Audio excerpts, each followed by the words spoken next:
These beasts seem linked to these Death Lords, meaning Rhys at his core is somehow linked to these Death Lords too. We have a direct connection not only between Rhys and the Death Gods, but Rhys and his beast forms in the Daglan's wild hunt.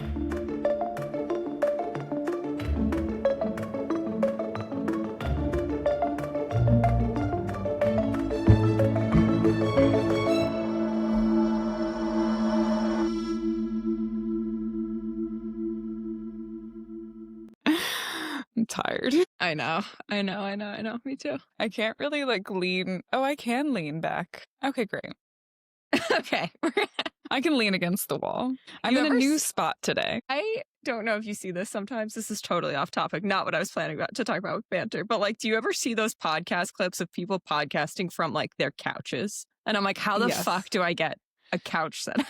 Like, I just feel like that. Like they're literally covered in blankets. And I'm an like, armchair. Yeah. The armchair setup actually, I think, would be my final form. I'm pretty far away from that because I don't have anywhere near an armchair spot in this home. Yeah.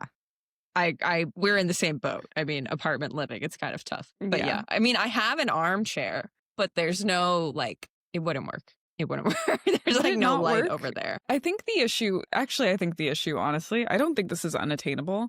I think the issue is that we are a receipt-based podcast, and so we are looking at notes the entire time. Oh, that's true. I need the second Like, we screen. could set up a tripod anywhere.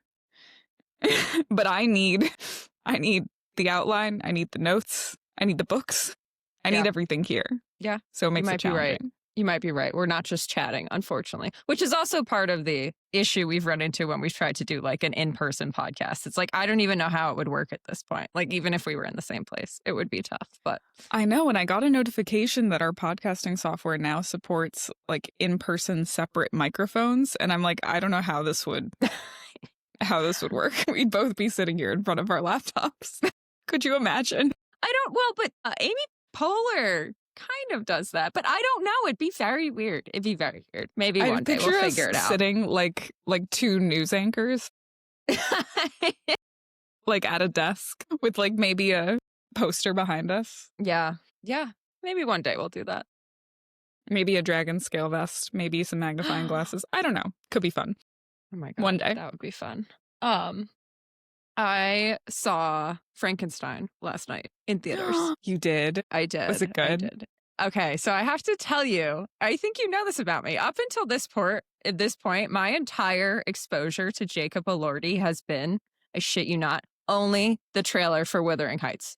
That has been my entire exposure to Jacob Elordi. You didn't watch Euphoria? I did not watch Euphoria. I have not seen Saltburn. I have not seen anything that he's in except that trailer. And that trailer was enough for me to be like, oh, okay.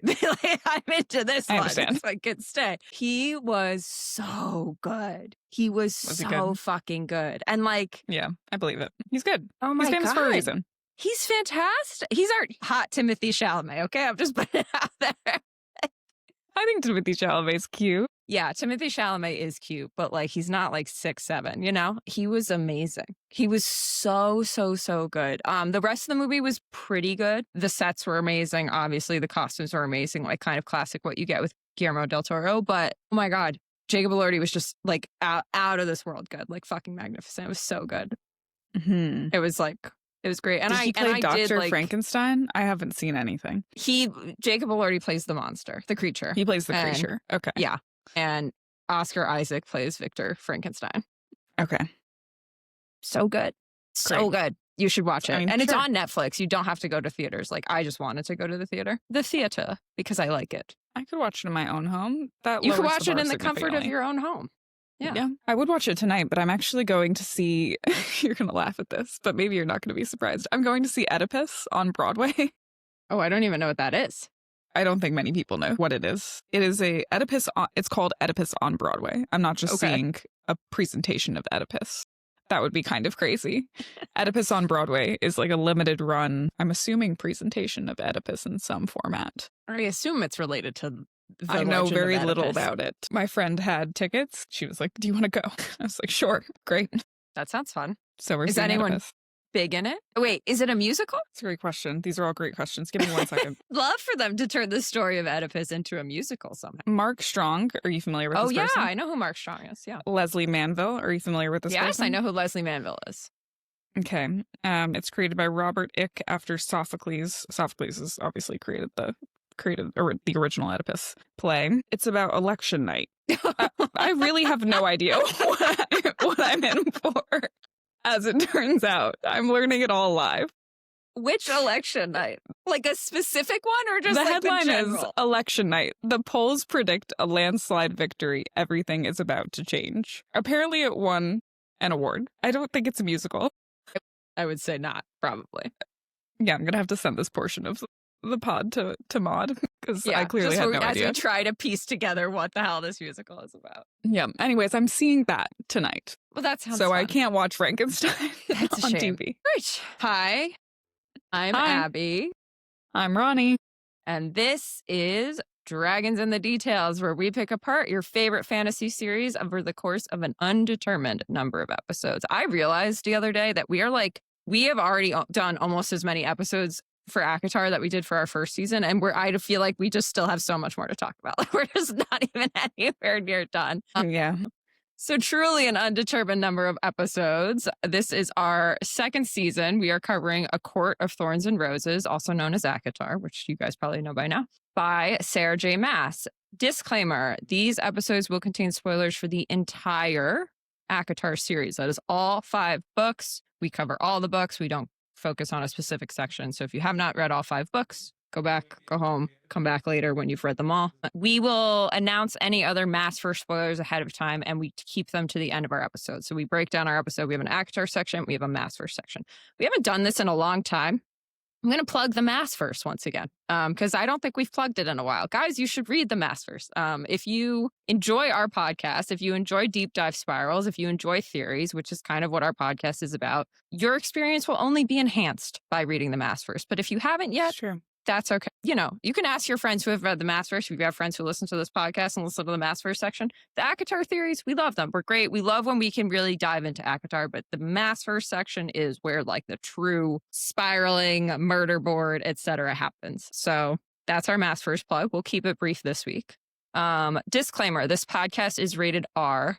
Do not listen with your children or do whatever you want. But we're telling you that it's rated R. We curse like sailors. These are spicy books. Each week we dive into a specific topic in depth. This week, and I'm a little nervous about it, we are focusing on the High Lord of the Night Court and the Illyrian baby himself, Rhysand. We come with receipts. We'll have quotes to back up any theory so you can follow along if you're skeptical. Ronnie, do you want to do announcements? We have deep dive music.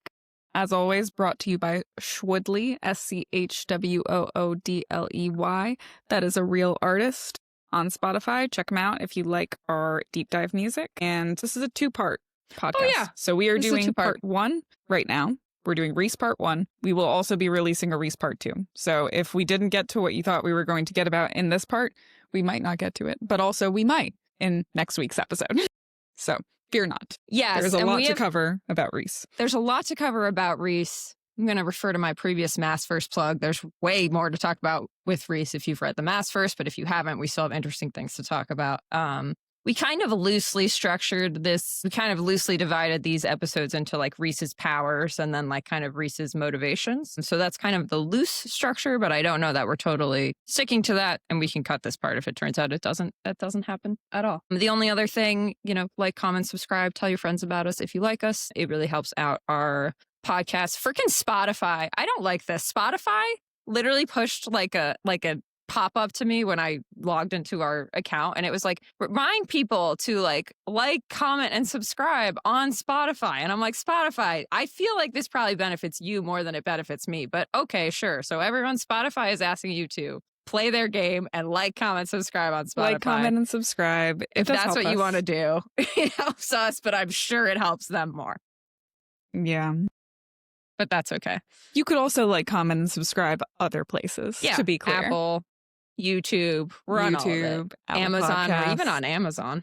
Yeah, wherever. Yep. We're not gonna tell you where you should comment, and subscribe if you are willing to do it. If you are willing to do it, we are happy to receive it. That's it. All right, Ronnie. Corrections, omissions, social media shoutouts, also known as COSMS. I have one ACOTAR only COSM that I thought was kind of fun. In our More episode, you brought up a theory, which I completely agree with, that More might be related to Striga, the Weaver, because the Ouroboros mirror was originally Striga's and was said to be an heirloom of More's family. We know that More is related to Rhys, and Striga had Rhys's mother's ring, and there's a whole bunch of seemingly family ties, potentially, going on. And we had a commenter point out, I thought this was really fun and a cheeky little comment. We had a commenter point out that in ACOWAR, when Rhys and Feyre surprise each other with Striga and the Bone Carver, respectively, Rhys says, "Here's to family reunions." I thought that was really fun. I thought that Sarah J. Maas could be having a lot of fun with that line, even if most people were not having fun with that line. That could have been fun. Because if Rhys is related to Striga, he's also related to the Bone Carver. And yes. And then Rhys, Striga, the Bone Carver, and More were all in the same place at the same time, about to fight a war together against how Hybern. sweet. Yeah, family reunion. Cute. Yeah. I like that. If I that think theory that's really holds. cute. Yeah. Yeah. If that theory holds, which who knows? Who knows what she'll do? But could be fun. Who knows? I also had a COSM about More, ironically, and this is from our listener, LMNOP, on Discord, who, again, fucking hates More, but she had I love it.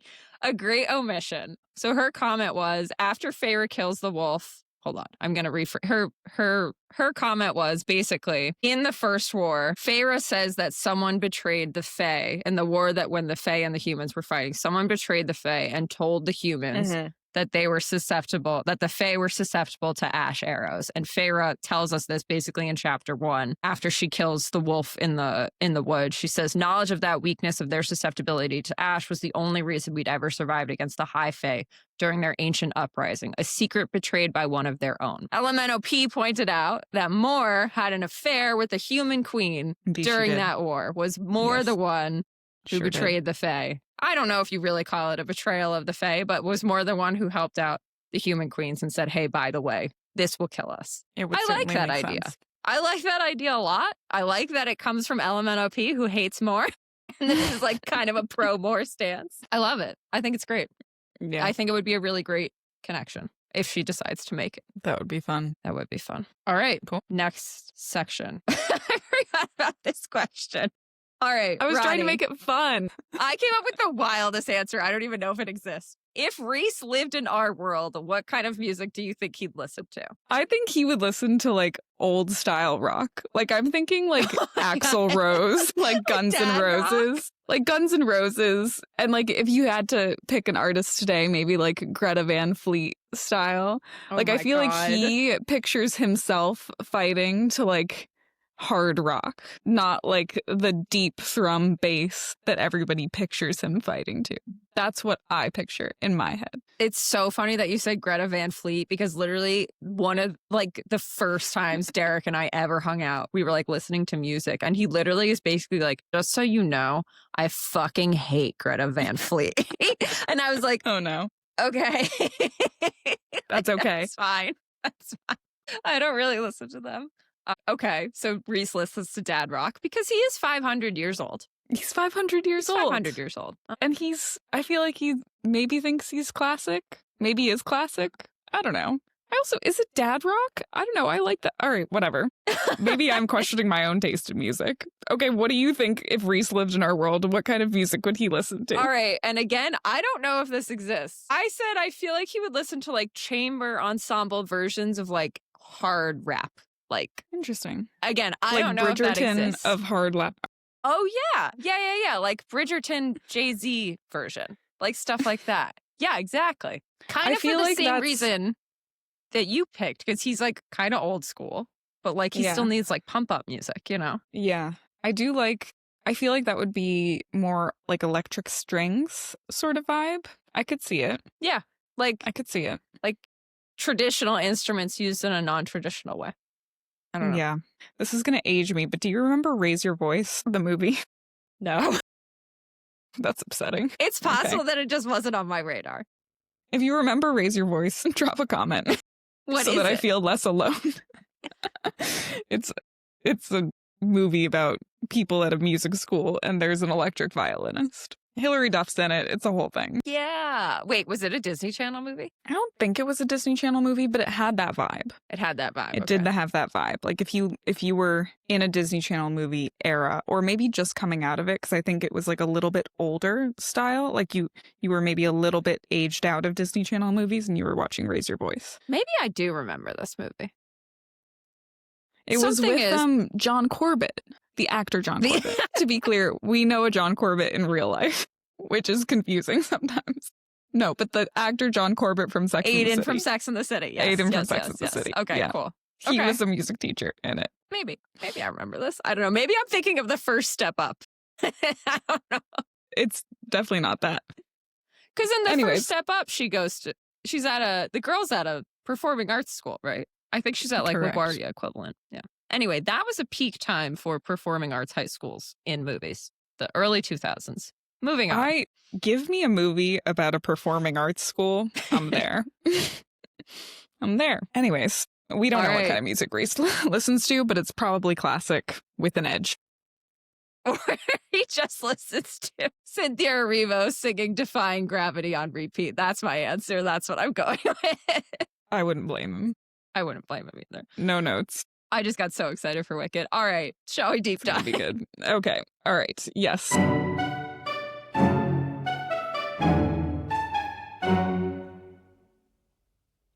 Abby, what are Rhys's powers?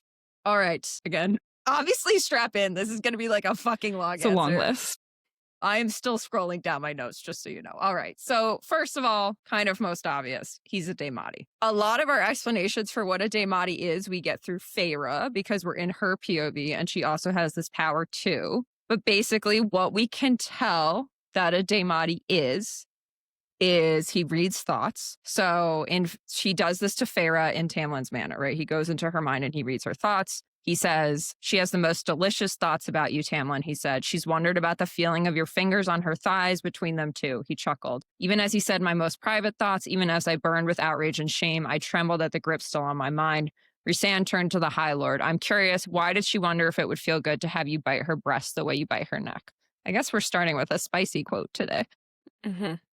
So he can read her thoughts, and then also after they capture the adder in ACOTAR, he reads the adder's thoughts too, and that's how he knows that the King of Hybern is like amassing an army. So he can read thoughts. He can also speak into people's minds, which I feel, interestingly enough, we didn't really get the full extent of this until A Court of Silver Flames, when Feyre speaks into Cassian's mind. That's kind of like the first time we get it outside of two Daemati, because obviously Rhys and Feyre can mind speak, but it didn't occur to me that Rhys can mind speak basically to anyone, right? Because Feyre does it to Cassian. Well, and people can speak back.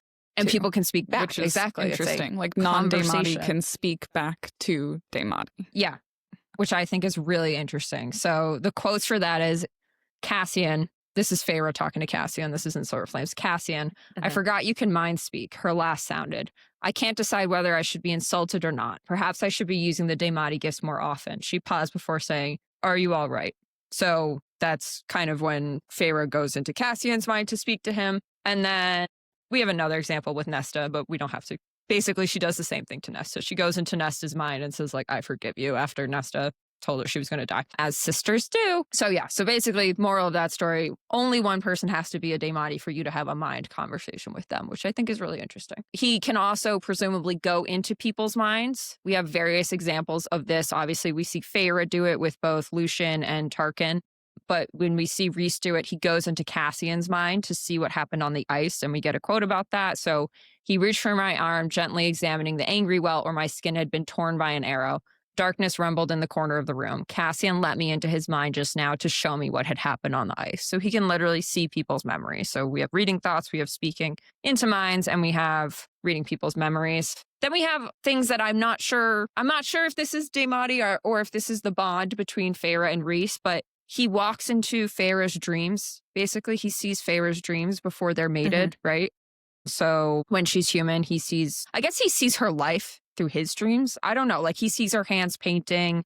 He realizes she's in Prythian because he sees her. So there's some aspect of like seeing the world through dreams that, again, I don't know if this is his Daemati power or if this is because they have the bond, but it's something worth pointing out. Then there are some things we learn about Daemati that we haven't seen him do, but that we're told. So rule 1, Rhys told me, his eyes glazed with the rage of that memory. Don't go into someone's minds unless you hold the way open. A Daemati might leave their minds spread wide for you and then shut you inside, turning you into their willing slave. We've never seen this happen, but he says it can happen.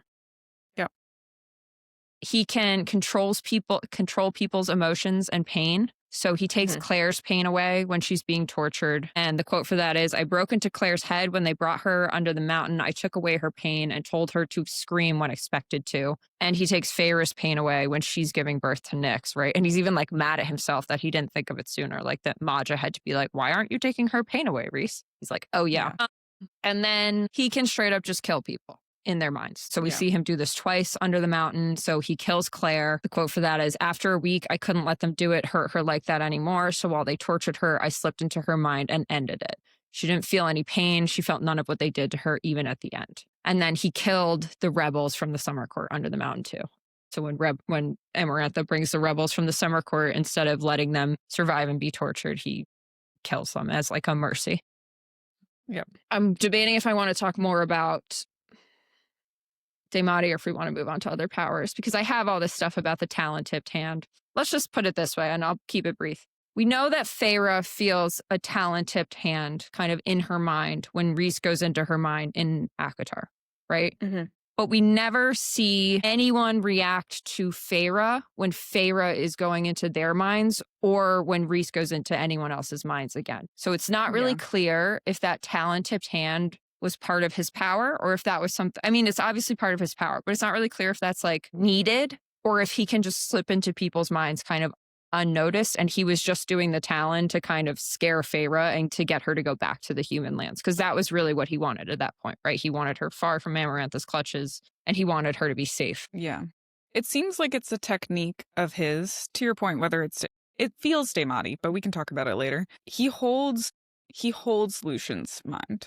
Like that is a thing that he can do, which we didn't really specifically talk about, but he can, quote, hold minds.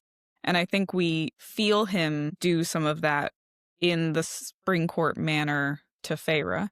And then we see him do it again when he's holding Lucian's to try and get Feyre's name, when Amarantha's threatening Lucian's life in order to get Feyre's name. Yeah, so that's he can a good hold point. minds, he can shatter them. He can shatter them without killing someone, which I don't think we explicitly talked about. But he can basically turn people into brain mush and just like have them be brain dead and like do whatever with the body. But I do think it's interesting because we don't really see other Daematis like wield that sort of power. Yeah. No, it seems like, so, I mean, the other Daematis that we have are the twins from Highburn, right? The weird, or they're not twins, they're fucking weird incest siblings. And they do not seem to be, I didn't really research them for this episode, but they do not seem to be on the same level as Rhys is with his Daemati powers. Like they can clearly speak to each other.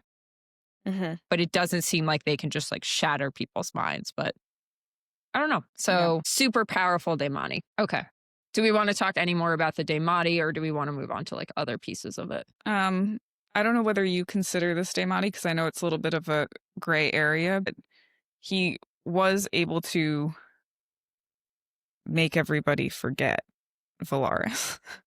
Yeah. I didn't put it in there, but yeah. So that falls under just altering people's minds and memories, but he can do that in mass, even with dampered power. So he's just very powerful Daemati. Yeah, so, and just for context for that one, he makes the entire Night Court under the mountain forget that Valaris exists. He also, with the Picts, right, we've talked about this before, but he basically gives them like entire new lives. Like he implants in their mind, he implants the idea that they were rebelling against Amarantha. He's basically incepting them, right? Like he made them believe that they were rebelling against Amarantha, basically. Yeah. And keeps and like holds that. Yeah. Yeah. So like he can fuck you up. Yeah. Is the short story here. We know that people have thoughts about that. That is not this question. This question is simply, what are his powers? All right. So the next thing I had, he can summon night. So the first time we see him do this is in the sparring pit above the House of Wind when he's comforting Feyre after she says basically that she wished she had died under the mountain. So the quote for that is, "Open your eyes, I did, and found darkness all around me. Not from me, but from Rhys, as if the sparring ring had been wiped away, as if the world had yet to begin. Quiet, soft, peaceful. Lights began twinkling. Little stars, blooming irises of blue and purple and white. I reached out a hand towards one, and starlight danced on my fingertips. Far away in another world, perhaps, Azrael and Cassian sparred in the dark, no doubt using it as a training exercise." So, like, it's not just him and Feyre that have been, like, enveloped in this night. Like, Cassian and Azrael off on the side are also enveloped in this nice nighttime cocoon. Of Valaris dark? Yeah, I don't know. What's going on? How far does this extend? I don't know. Yeah. So that's a comforting darkness to kind of quote, but then we see him do it in a very aggressive, angry way when Keir calls Feyre a whore in the hewn city. So the quote for that is, "Night exploded into the room. People cried out, and when the darkness cleared, Keir was on his knees. Rhys still lounged on the throne, his face a mask of frozen rage," right? So there he's using his night to kind of like scare people, basically. And then, of course, in Frost and Starlight, when him and Feyre are having sex in the cabin, the quote is, "He released the damper on his power. Stars flickered around us, sweet darkness sweeping in, as if we were the only souls in a galaxy. And still Rhys remained before me, my legs wrapped around his waist." So he's summoning night. He's summoning sex. He's summoning night while they're having sex. Kind of, I guess. Kind of, yeah. And that one's interesting, too. Like, as if we were only souls in the galaxy. I do believe there's also another quote where Feyre is like, "We didn't have bodies here." Yeah. I'm not totally sure what's happening there. Yeah. Are they in a pocket realm? I don't know. I don't know. Yeah. Yeah, but it's night. And then in Silver Flames, Cassian just straight up calls him night, right? So this is when he's showing up to extinguish Nesta, basically, who has erupted in Silver. Have you ever read, this is a tangent, have you ever read the David Sedaris book, When You Are Engulfed in Flames? No. Oh my God, you should. It's a collection of short stories. I love it. David Sedaris is like a fucking hilarious author. He's so good. But now whenever I read this chapter, I think When You Are Engulfed in Silver Flame. So the quote for that one is, "Nesta arched once more, and that fire sucked in, as if a great inhale had been made and was about to be exhaled, rupturing through the world. The windows of the room flew out. Night burst in, full of shadows and wind and stars. And as Nesta erupted, silver fire blasting outward, Rhys pounced. He smothered her fire with his darkness, as if he dropped a blanket on it." So literally just night, right? Just calling him night. Yeah. He can seemingly shape night into weapons. So quote for that is, this is in Mist and Fury. He's fighting the adder. Rhysand really sent 2 spears of night shooting into its wings. The adder shrieked as those spears met flesh and sank deep into the bark behind it. So like very similar with Cassian and Azrael and their siphon powers. Like Rhys is just like molding night into something tangible. Yeah.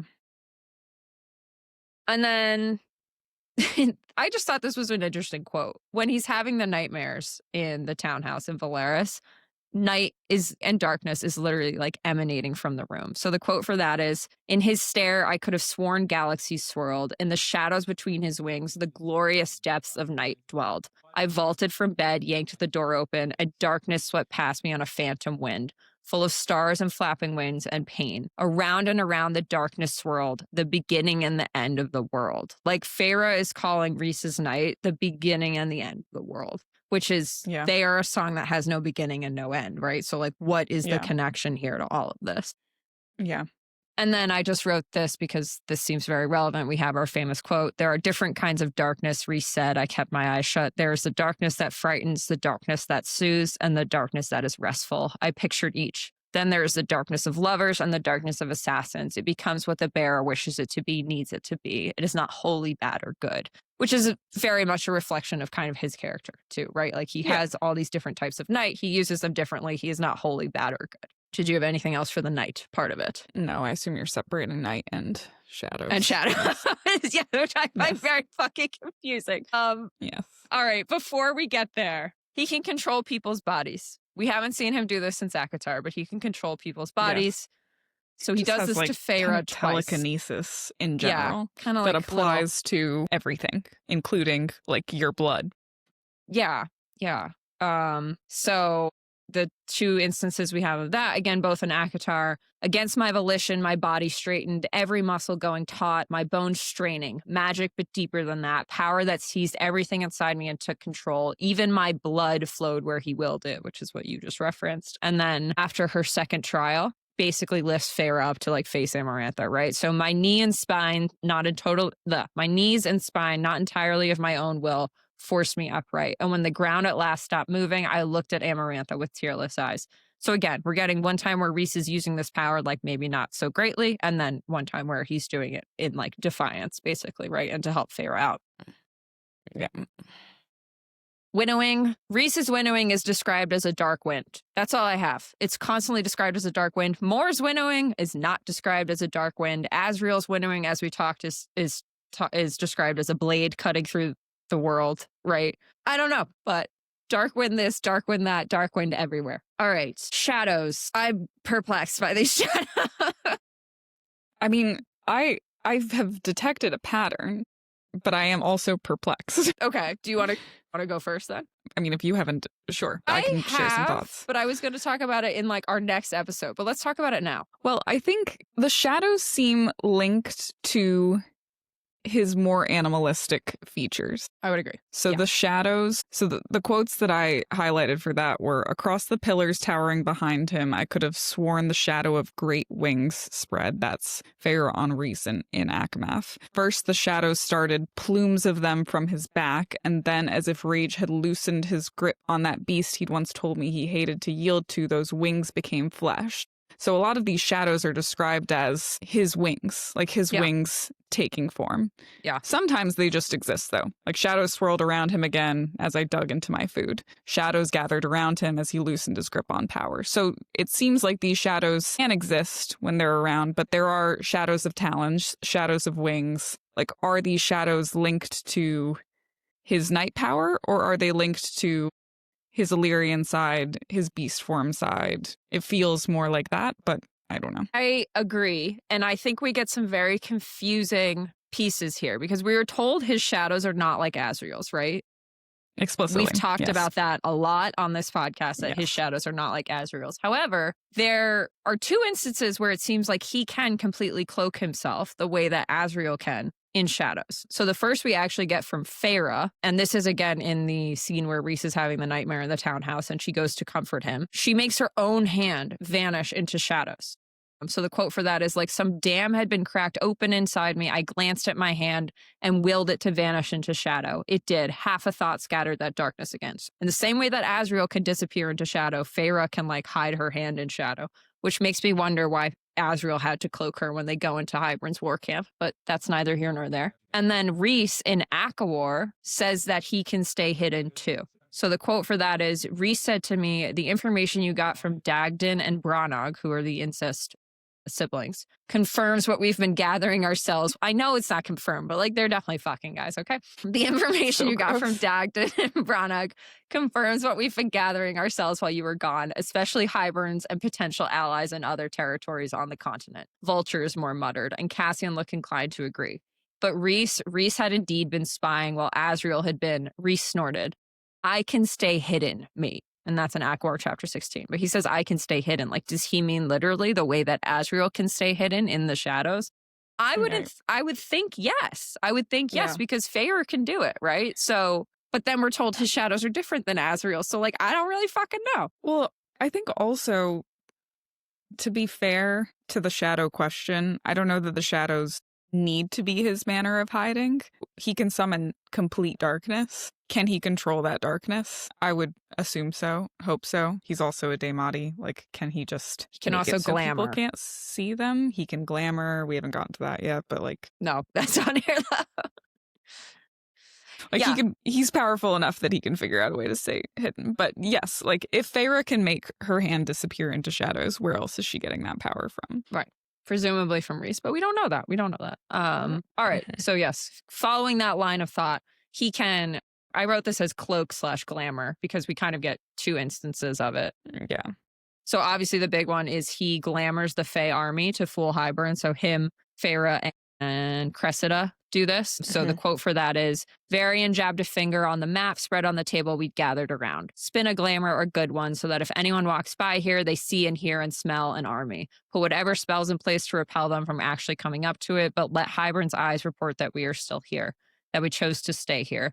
While we march north under a sight shield, Cassian murmured, rubbing his jaw. It could work. But Tarkin said to Rhys, you can make such a deception. Rhys nodded and winked at me with assistance from my mate, right? So they're kind of spinning, they're doing both a glamour and a cloak here, right? Because they're glamoring the mountain pass to look like the army is still there, and then they are cloaking the actual army. And then, in a much more fun way, he cloaks in Frost and Starlight Chapter 2, he cloaks himself and Feyre when they're having sky sex. So the quote for that is, and this is from Rhys's point of view, last week I've been so stupidly busy and I've been so desperate for the feel and taste of her that I'd taken her during the flight down from the House of Wind to the townhouse, high above Valeris for all to see if it weren't for the cloaking I had thrown in place. So yeah, you're totally right. Also, that sounds very cold. I hope Feyre had a good time.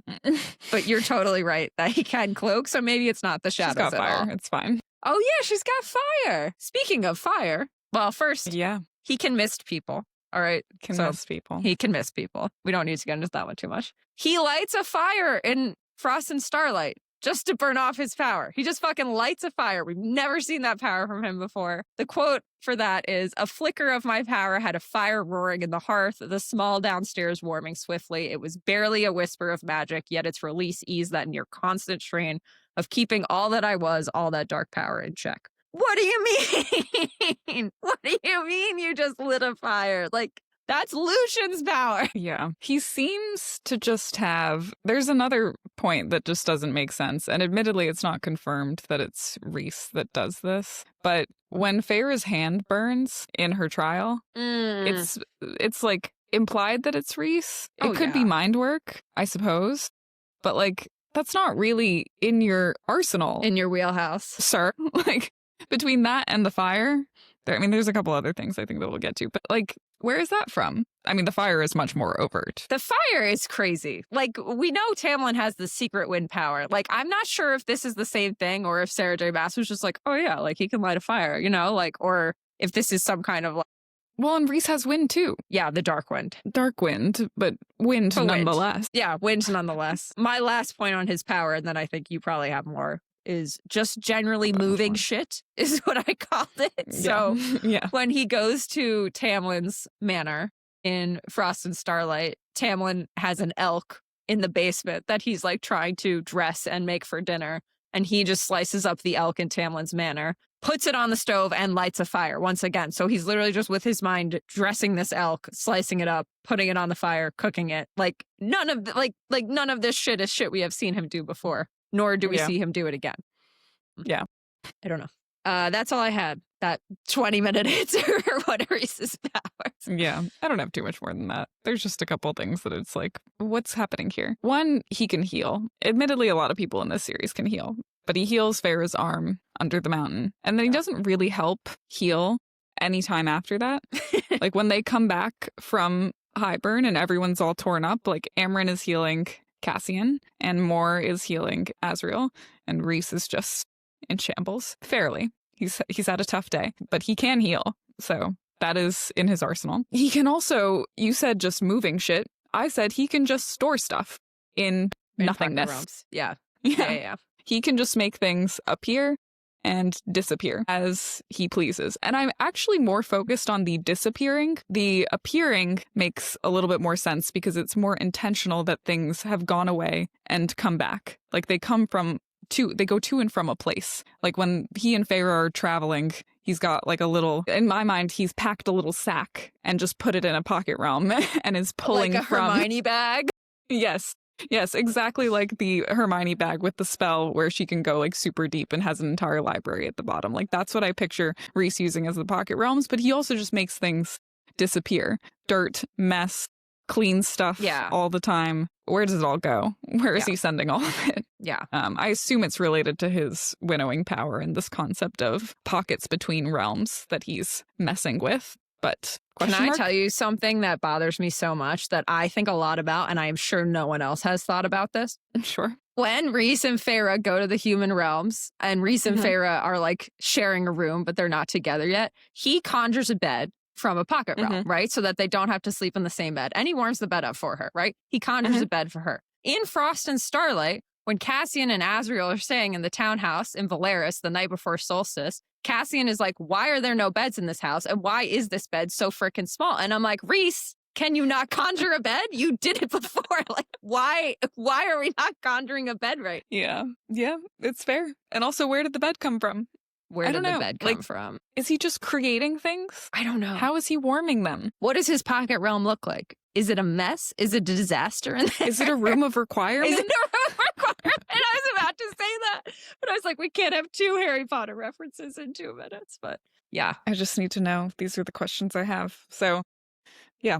Can I tell you another thing that bugs me about that scene when him and Feyre are in the human realms? He warms up the bed for her. And Feyre says, thanks for warming the bed for me. And Rhys said, Amarantha never thanked me for that. And I'm like, Rhys, why the fuck were you warming up the bed for Amarantha? Like, what were you doing?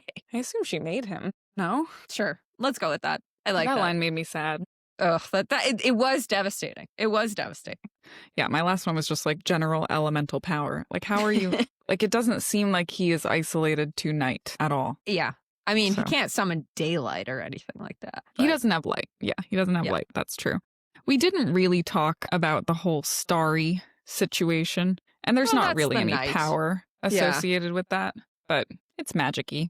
Yeah. So there's stars in his eyes. There's stars in his eyes. There's stars behind. Feyre often sees like night and stars behind him, like in between his wings, especially. So, he's a night guy. He's night. All right, Ronnie, what is Rhys's beast form? Okay, so I do feel like we've talked about this at some point, so I apologize if this feels like we are rehashing a little bit, but I'm going to rehash a little bit. We talked a little during Tamlin, but we didn't get to the heart of it. Yeah, we didn't get to the heart. We see Rhys's beast form 2.5 times in this series, and I'm not going to go through his partial shift in ACOTAR, because I don't really think that counts. TLDR, there was a partial shift in ACOTAR. He did not have his full powers at that point, so he kind of just hybrid shifted his hands and feet. I picture that often, and I think it must have looked very weird. Honestly, I'm picturing just like a beautiful man, but with like weird hands and feet. I know. Yeah.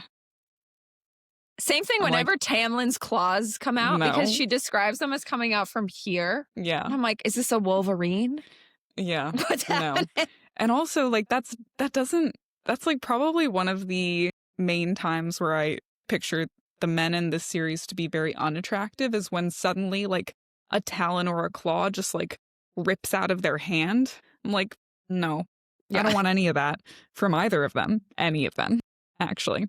Anyways, so we see Rhys's beast form fully twice in this series. First, and the most obvious, is in ACOWAR, when he shifts in the midst of the battle against Hybern. He and Helion both shift, and that is a big signal that things are really bad. And so the description, the quote of that is, the talons came first, replacing fingers and feet. Then dark scales, or perhaps feathers, I couldn't get a look at them, covered his legs, his arms, his chest. His body contorted, bones and muscles growing and shifting. The beast form Rhys had kept hidden, never liked to unleash, unless it was dire enough to do so. Before the cauldron swept me away, I beheld what happened to his head, his face. It was a thing of nightmares. Nothing human or fey in it. It was a creature that lived in black pits and only emerged at night to hunt and feast. The face, it was those creatures that had been carved into the rock of the Court of Nightmares, that made up his throne. The throne not only a representation of his power, but of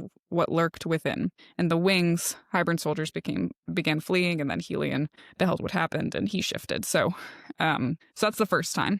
And we also get a little bit of a hint in there, which I'll talk about in a second, that these are the beasts that are carved into the rock at the hewn city. And we also get the reference of beasts living in pits too. So we'll talk about that in a sec. The second, which I think is pretty interesting, is in Nesta's mind in A Court of Silver Flames. So she is in her mind, and Rhys comes to basically knock on her mind's door and maybe give her a little message. And she sees a thing beyond the gates of her mind and kind of like peeks open the door and says, like, what do you want?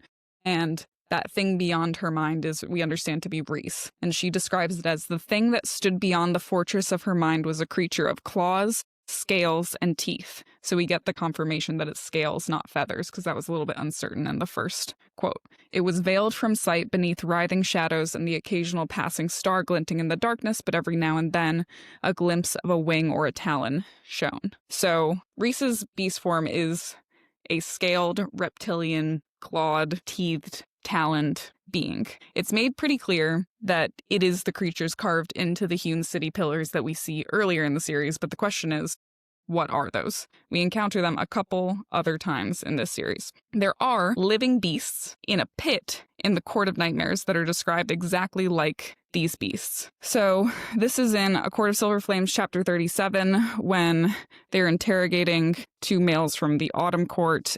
They're in the hatch in the center of the circular room, and there's a pit of writhing beasts below. To their scales and claws and merciless hunger, the beasts did not feed often. They could receive a body every 10 years and make it last, going into hibernation between meals. So there are these beasts that live underneath the Court of Nightmares. So it's not just, oh, these are like our mascots that we carve into. We only bring them out of pillars. football games. But these beasts are alive. There are beasts that are alive. We don't know whether it's the exact same ones, but there are beasts that are alive. These beasts are also the same beasts that are on the dais in the vision that Lanthus sends to Nesta in A Court of Silver Flames. And the quote for that is, Nesta could see the portrait Lanthus wove into the air around them. She saw herself on a black throne, a matching crown in her unbound hair. Enormous onyx beasts, scaled like those she'd seen on the hewn city's pillars, lay at the foot of the dais. Ataraxia leaned against her throne, and on her other side,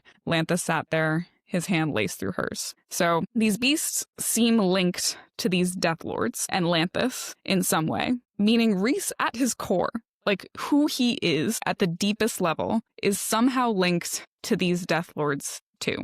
Which is super interesting because it means that Rhys and Nesta could be more closely linked than we had ever thought, which is a very interesting thought.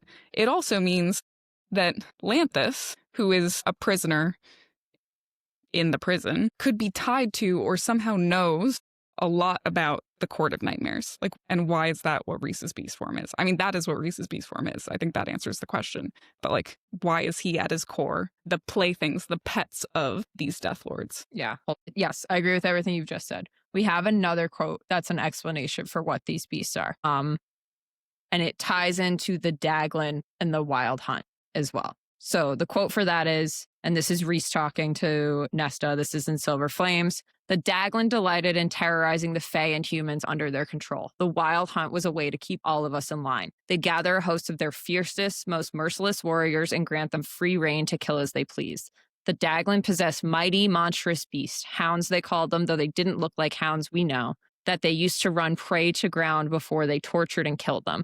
It's a terrible history, and much of it might be elaborated by myths. The hounds looked like the beasts in the hewn city, Nesta said quietly. They looked like the scaled beasts carved into the hewn city's pillars. So now we have a direct connection, not only between Rhys and the Death Gods, but Rhys and his beast form being the hounds in the Daglan's Wild Hunt that we also know that Lanthus rode in. So like, right, we're getting like a very woven, intricate like layers here. And what Lanthus says about these hounds is, I rode in the Wild Hunt before you were even a scrap of existence, witch from Urud. This is what Nesta tells him, he's a witch from Urud. I summoned the hounds and the world cowered at their baying. He summoned the hounds, right? He didn't create them. So where did the hounds come from? Like, what is their origin? Why is this Rhys's beast form? Because I also think it's interesting that, yes, it connects him to the Daglan, but like this subservient pet situation is like not at all what we would expect for Rhys, right? It's like it doesn't. He's not in charge in this and form. He should be, right? Should be, right? So like, what is? I don't know. Like, it's obvious she's obviously linking his beast form to them, but like, what is his relationship to them? What is the relationship to the hewn city? I think is also a good question, because we have quotes that potentially like the Daglan to the hewn city too, right? Because Amarantha, Feyre says the hewn city is quote unquote the work of a god. And the quote for that is, this is in Mist and Fury chapter 42. Amarantha's court, which she models after the hewn city, had been the work of a child. The Court of Nightmares was the work of a god. And then we have the Daglan being called near gods. I think Rhys calls them that. Right.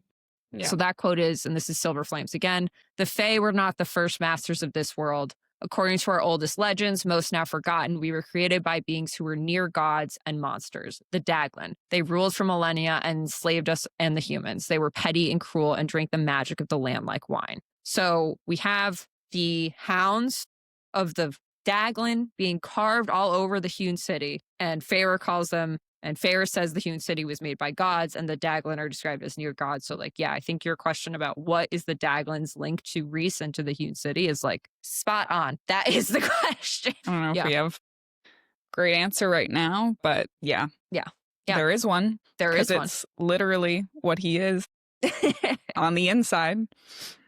It's so interesting, right? Because it's not only his beast form, but it's how Nesta sees him mind to mind. Yeah, I had actually completely like, that is who forgotten he about is. that. Yeah.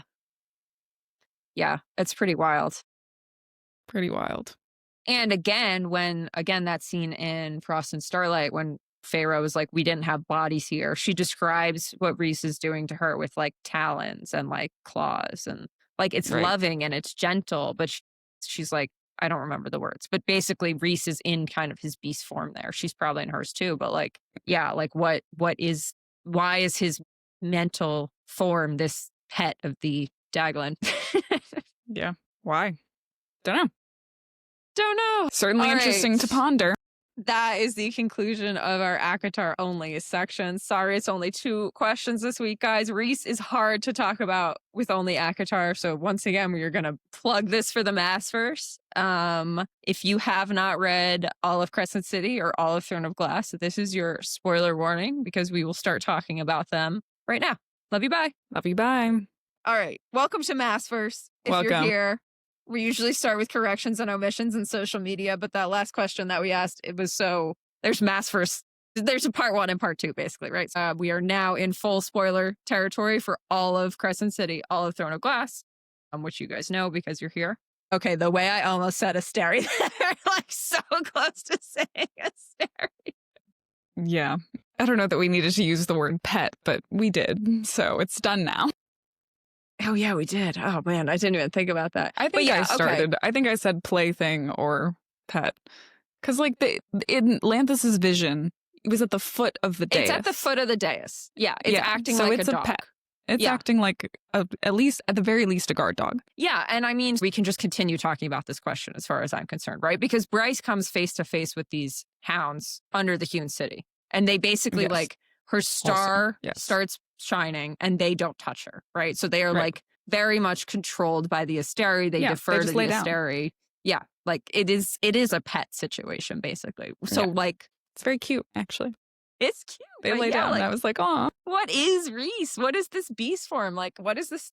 It is very out of sync with what we've been told about Rhys, because Bryce literally says Rhys is as powerful as an Asteri. She feels his power and it feels like he's as powerful as an Asteri, but then his beast form is this pet of the Asteri. So I don't know. I don't know what to make of these little reptiles yet. I also just I don't know, like maybe it's overreading into it, like maybe the fact that he can shift in and out of it and still has all this power. He is still powerful. Like, all powerful. I don't know. It does seem like no matter what, his beast form is way bigger than them. Yes. Yeah. And his has wings, right? So maybe it's just like, maybe the beasts were created in the image of the Asteri, right? The way that man is created in God's image. Like maybe that's what's happening here. And he's not actually a pet of the Asteri. That is what the Asteri look like. That's his army. Yeah. And the beasts are more like little orcs. I don't know. Yeah. I don't know. That's pure speculation. We definitely went into speculation territory. We're in, on that one. Pure speculation. Yeah. Ronnie. So we're going to start with COSMS again. Do you have any COSMS for Maasverse? I do have a couple COSMS. I've got a couple COSMS. I've got one ZMS. I have one social media shout out that's more just a shout out for everyone. Guys, we know about the interview where Sarah J. Maas says that Amren is an Old Testament angel. She is obviously not going to spoil another book of hers in an interview. We still think that is thought-provoking and relevant conversation to think about the Asteri, which are portrayed as wrathful gods, archangels, which are literally named archangels, like the biblical archangels, and how those beings in Crescent City relate to Amren. So yes, we know that Sarah J. Maas confirmed, quote unquote, what Amren is. However, I still think there's tons of room for interpretation as to what she is in the realm of this series. Thank you for coming to my TED Talk. Like, we get that she's an angel. We get it. There are angels in this There series. are angels. There's angels. Also, I found a picture of that interview of the transcript in Silver Flames or Frosted Starlight. And what she says is, if I'm remembering correctly, basically think of Amren as, not Amren is, right? Like she did not say Amren is. She was like, this is how you should think of her. Yeah. She's but like this an angel is my of death. fucking world. So I can do whatever I want. Right. Yeah. Yes. So that's one. And if you listen to our Amren episode, we discussed that at length. Just because she is inspired by an Old Testament angel of death does not mean she is not also a tool of the Asteri. Yes. And I also think we're getting a lot of hints that Sarah J. Maas has been inspired by the Old Testament overall. Which is so cool. Across this entire universe. I love that. Yeah. Which is great. So, yeah. So that's one. And then this is potentially both an omission and a correction. Probably just an omission. Kind of a long one, but I'm going to try and keep it short. We might owe Amren a bit of an apology. Okay, I'm happy to apologize to her. Can you set that up? Yes, about us saying that she's lying to Bryce's face specifically and therefore is probably doing nefarious deeds on Prythian. I think this is still possible, but I no longer think that it is necessarily ironclad. And this is a result of a bunch of people fighting in the comments, so I went back and reread this whole section in depth, and I came out with some lightly different thoughts, so I'm going to talk through them. We might have been a little unfair to her in this series of events, and here's why I think that. So Amren says that she went in, so this is all in the very end of A House of Sky and Breath and the first chapter of House of Flame and Shadow, kind of splits across like the very end of that book and the beginning of the next. Amren says she went in before ... And she says it was murky. And when she came out, there were rumors of this exodus. So she's not explicit.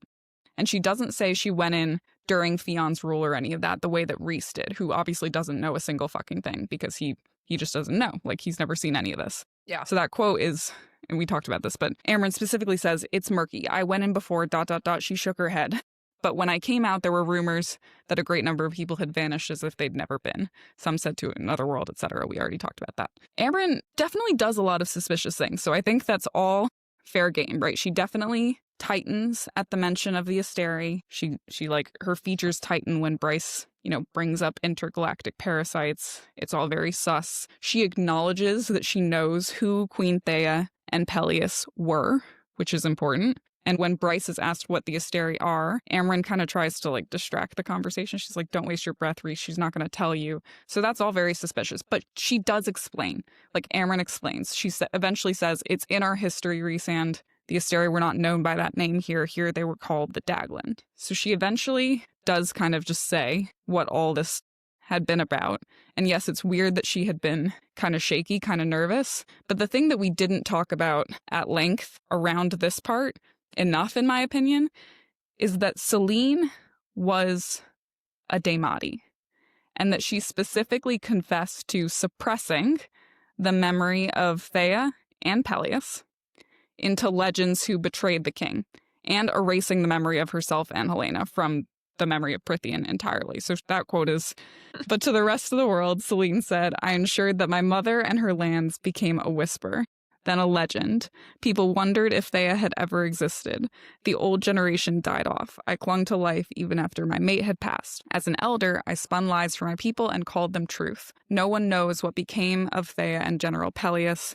I told countless generations. They betrayed King Theon, and Gwydion was forever lost, his dagger with it. I lied with every breath. Thea and Theon had 2 daughters, unimportant and unimpressive. So Selene has to be a pretty powerful Daemati because through her entire bloodline, Rhys is able to conceal an entire city for generations. She erases them from history. And if Amren is this creature of blood and rage and nightmares that's been under a mountain that Selene goes off and captures, she might not actually really know what happened. She might not. So she probably is still a pet of the Asteri. I think that's all fair game. But her deliberately saying, like, I went in during King Theon, like, I've got no idea about any of these people. It seems like Selene kind of made sure of that. Like, that was kind of Selene's whole intent. So we may have been a little bit unfair on that particular part. I, in my heart of hearts, do not think that Amren is a nefarious character, in that she is secretly like an starry and has been like poisoning the inner circle and Valeris this whole time. Yeah. I don't think that. I think neither of us want to believe that for sure. Oh, because we like these characters? Wild. But what I do think we might be getting set up for is that she was working for the Asteri, yes. right? And she did do terrible things for them that she is ashamed to tell She's her about friends to fix about. them. Yeah. And right. And they're coming back and like there's going to be conversations that need to be had is what I'm guessing. No, and I think that's fair. And I think we'll probably talk more about Selene and Helena in this very episode. In this very episode. Indeed. Yes. I think Selene and Helena are probably the most important characters in this whole series at this point. I think they're really fucking important, but we'll get there. But yeah, I think it's very important to pay attention to who they are and what they did. Yes. And I probably haven't been doing a good enough job about that. So I agree with you. If you set up that coffee with Amren, I will gladly apologize to her. Or I'll do it publicly on this podcast. Sorry, Amren. Yeah. This is our public apology to Amren for that specific part. You were still sketchy as fuck about the Asteri. I still think she's hiding things, but I don't think she's definitely hiding like things. I don't think she's like an Asteri acolyte, you know? Like I don't think that's what's happening here. But I think I think it's all I think that piece of it is consistent with the theme of Prythian was supposed to forget. And Amren, like Bryce even thinks that Amren is this historian because Rhys keeps looking to her for history simply because she was there. But like Prythian has this gap that not even Amren is really able to fill because Selene left it intentionally. Does and this I think that's not gonna make, matter. I mean, we don't really know, but does this not make Nesta even more fucking crazy? In that she was able to resist this type of mind control, basically, from Tamlin, not from Rhys, right? So depending on how you feel about Tamlin, not from an actual Daemati. But like, if Nesta is truly able to resist the Daemati mind powers or just being mind fucked in general, and Selene was able to make an entire, basically like forget all of this, like that's fucking crazy that Nesta can do this. Well, and you know, the thought that I had when I was thinking about this is like, there's no way that Selene could have made something like Amren forget, right? And maybe not. Maybe Amren was just off being Amren and like was under a mountain and couldn't figure anything out. But then I realized that Rhys made like an otherworldly creature like the Adder forget. So if like Rhys can make something like the Adder forget and Nesta is still just like, I remember everything. And Amren forgot about the trove, right? I thought Amren like knew about the fourth. No, but I mean in general, like remember when they're like, oh yeah, the trove is a thing in Silver Flames? And Feyre was like, why didn't you talk about this before? And Amren was like, oh, it must have been glamored so that we didn't remember it. Oh yeah, she does say that. Yeah, you're right. Which I guess is Selene's glamour. I guess that's what this is. Yeah. Full circle. And it wasn't the cauldron, it was Selene. Yeah. Cool. All right. I had one little correction, not nearly as good as that. Okay. What was yours? I, at one point, said that in Throne of Glass, we are not sure on the number of gods that go through the word gate, but it seems like there are 7. There are 12 gods that go through the word gate, not 7. That is the end of my correction. I have nothing more to say on that. Okay. All right. Our first question. My notes are not quite as long. All right. I'll ask it to myself. Abby, what is a Daemati? All right. So we've had this question since our Tamlin episode. Since we started actually thinking about what Tamlin might be, and we've kind of wondered what actually is a Daemati. Yeah. We have a couple different powerful beings within this universe. I'll say powerful being types who can read minds, speak into minds, and we're only going to go with what we know is confirmed at this point, right? So I'm not going to talk about Tamlin. I think I'm not going to talk about Amren. We're just going to go with like kind of what we know here. So we have some Fae on Midgard who can mind speak. Right. So that is one facet of this Daemati power, like we talked about in the beginning of the episode. So we know that Rune can mind speak, but only mind speak. The quotes we have about that, she being Bryce, had a vague memory of Rune telling her the details about why exactly he felt that way, but he asked, no mind reading for you. It's mind speaking, he grumbled. and it has nothing to do with the Starborn stuff or this case. So that is House of Earth and Breath, chapter 29. We are told that this is a gift from his mother's line, which makes sense. And that his father doesn't know about it, doesn't know anything about it. The way that Cormac is able to blackmail, I almost said Rhys, blackmail Rune into working with the rebellion is he says, I will tell your father that you have this mind-speaking ability. We know that lots of people who live in Avalon can also do that. So the quote for that is, this whole section is about your fancy Avalon cousins, shadow walking, mind reading. I'm surprised they don't claim they're Starborn. They wish they were, Rune muttered. They're a bunch of pricks. So that is also House of Earth and Blood, House of Earth and Blood, House of Sky and Breath, House of Flame and Shadow, whatever. The second one. Or maybe the first one. I don't know. Chapter 29. I also read Crescent City I don't know these books. In a bundle. Like, it is like a fucking blur to me, I read guys. all, like, what is it, 1,800 pages, 1,900 pages? I read them all as one, and I continue to read them all as one. I don't know the difference between the books. They are all one contiguous book to me. Yeah. All right. So a couple interesting things here. Rune says that his mind speaking has nothing to do with being starved. But then Bryce kind of tells us the exact opposite thing when we're in the Cave of Princes. So Bryce says in the Cave of Princes that all Starborn can mind speak. And what she says is, Bryce knelt and dipped over the ewer into the dark, icy water. The vessel and bowl, too, had been carved from black salt.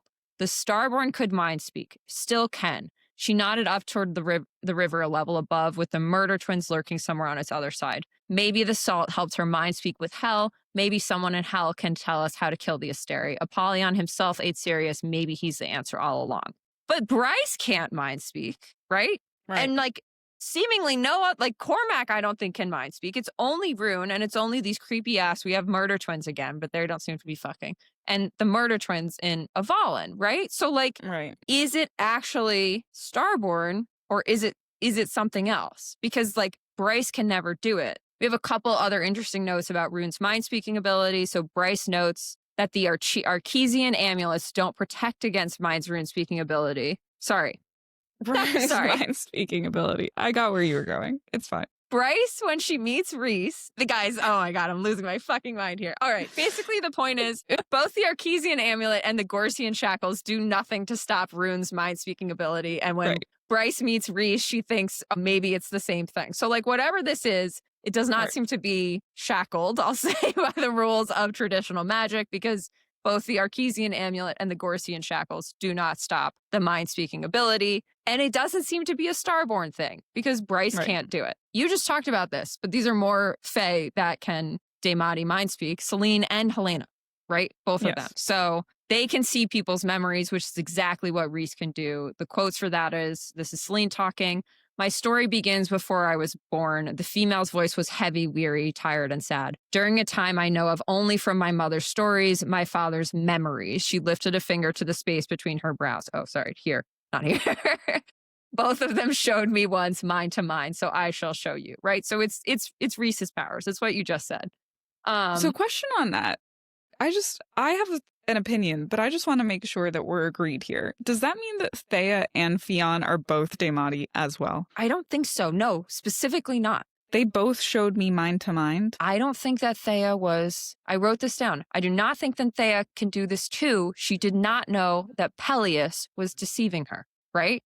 And I think if she were Daemati, she would have known. So and Cassian shows Rhys mind to mind. So are you saying then that Selene just asked Thea to show her? The way that Rhys asked Cassian to show him what happened on the ice. So then it has to be Fionn. Or it's not Fionn at all. Or it's not Fionn. Or it's not Fionn at all. Yeah. Yeah. And it's a hell-based power. Yeah. And it's a hell-based power. Yes. That's what we're getting. Okay. Yeah. So like Bryce says the Starborn can mind speak. No, Helena can mind speak.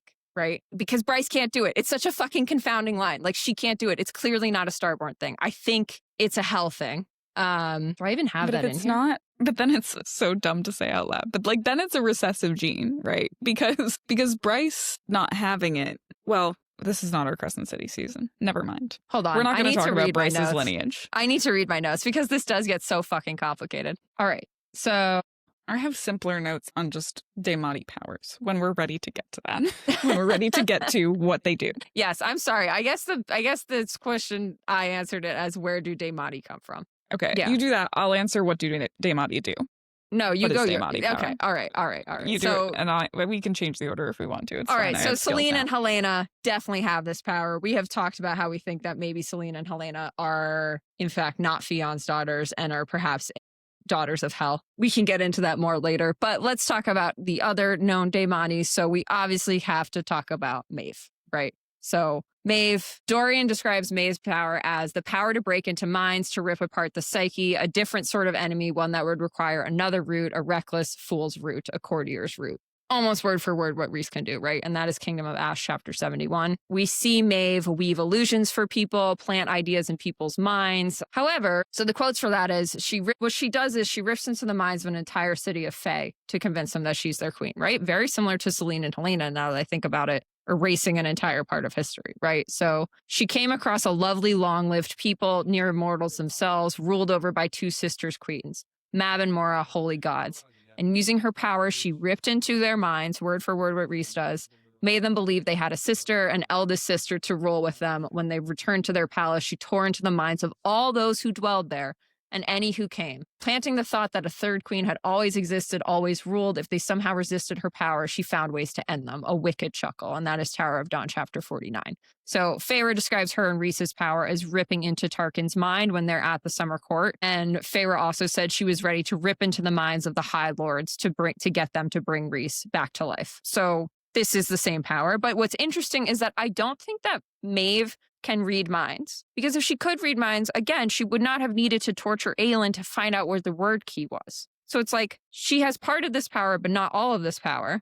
Helena and Selene obviously have the mind speaking. Helena and Selene seem to have the exact same powers as Rhys. Yeah. Maeve has the planting ideas, planting images, spinning illusions. She also obviously spins illusions with the cater. How do we say that word? Cadre. Thank you. Cadre, like padre. The cadre when they are. Also say cadre.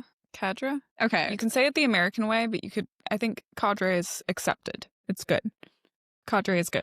When they are fighting her in Kingdom of Ash, right? So she makes them all kind of live out their worst nightmares, their worst memories. We've seen the Valak princes do that too. Mm-hmm.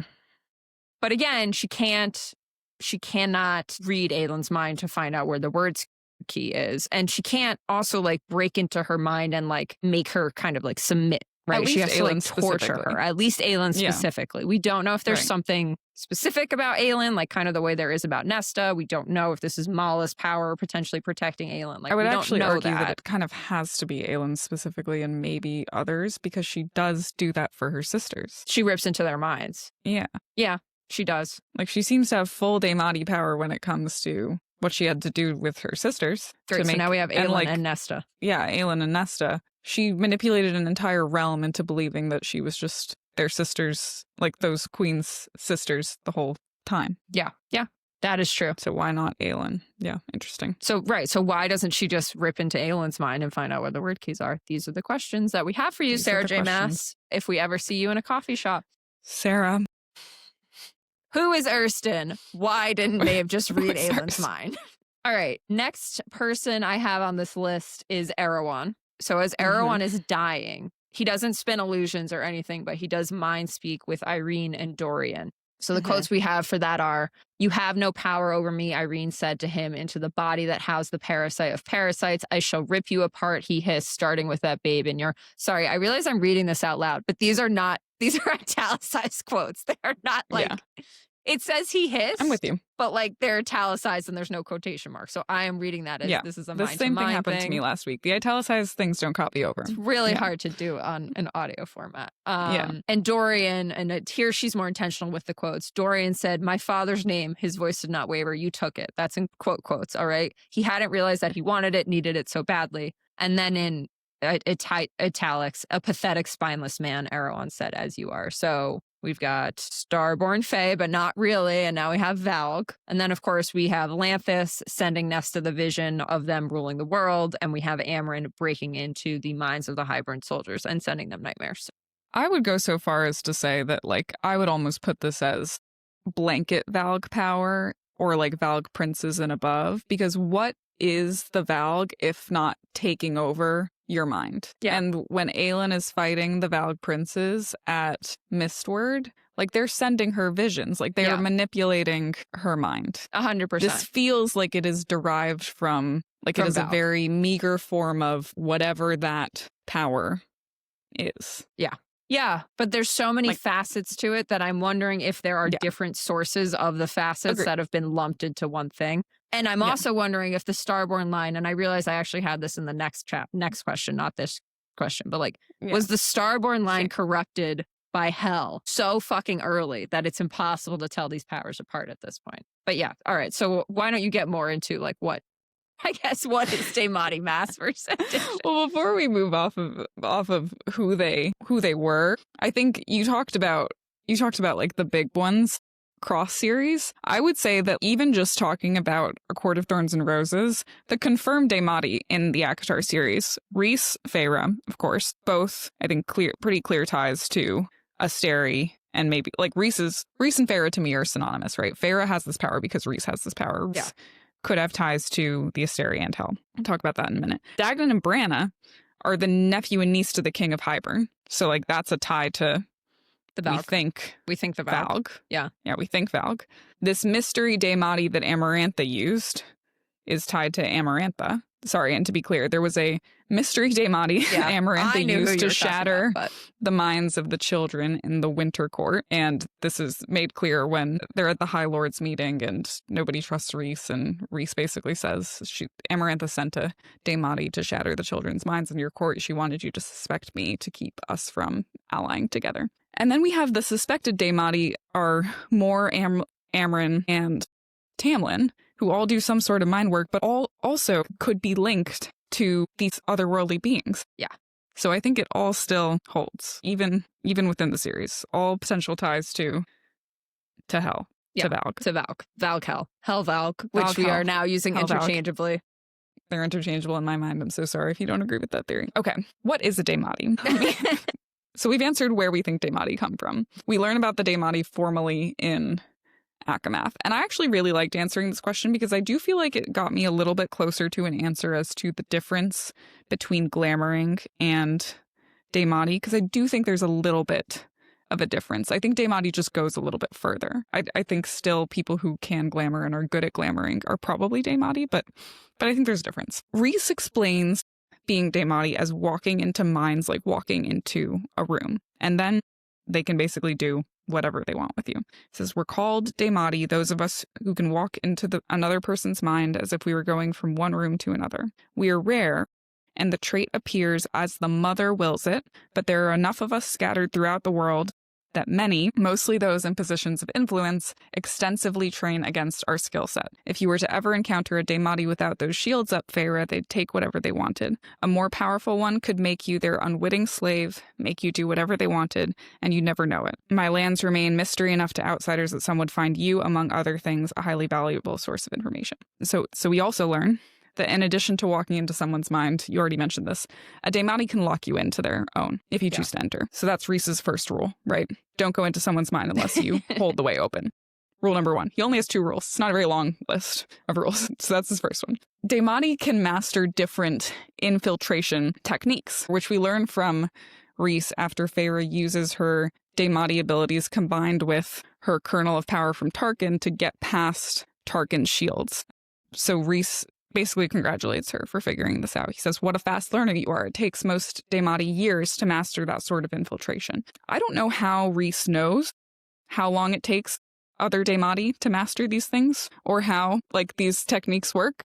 I'm assuming Amren. Yeah. I'm also assuming that his father or mother, somebody else was a Daemati in his family that he studied with, learned from. He also knew that Feyre did it.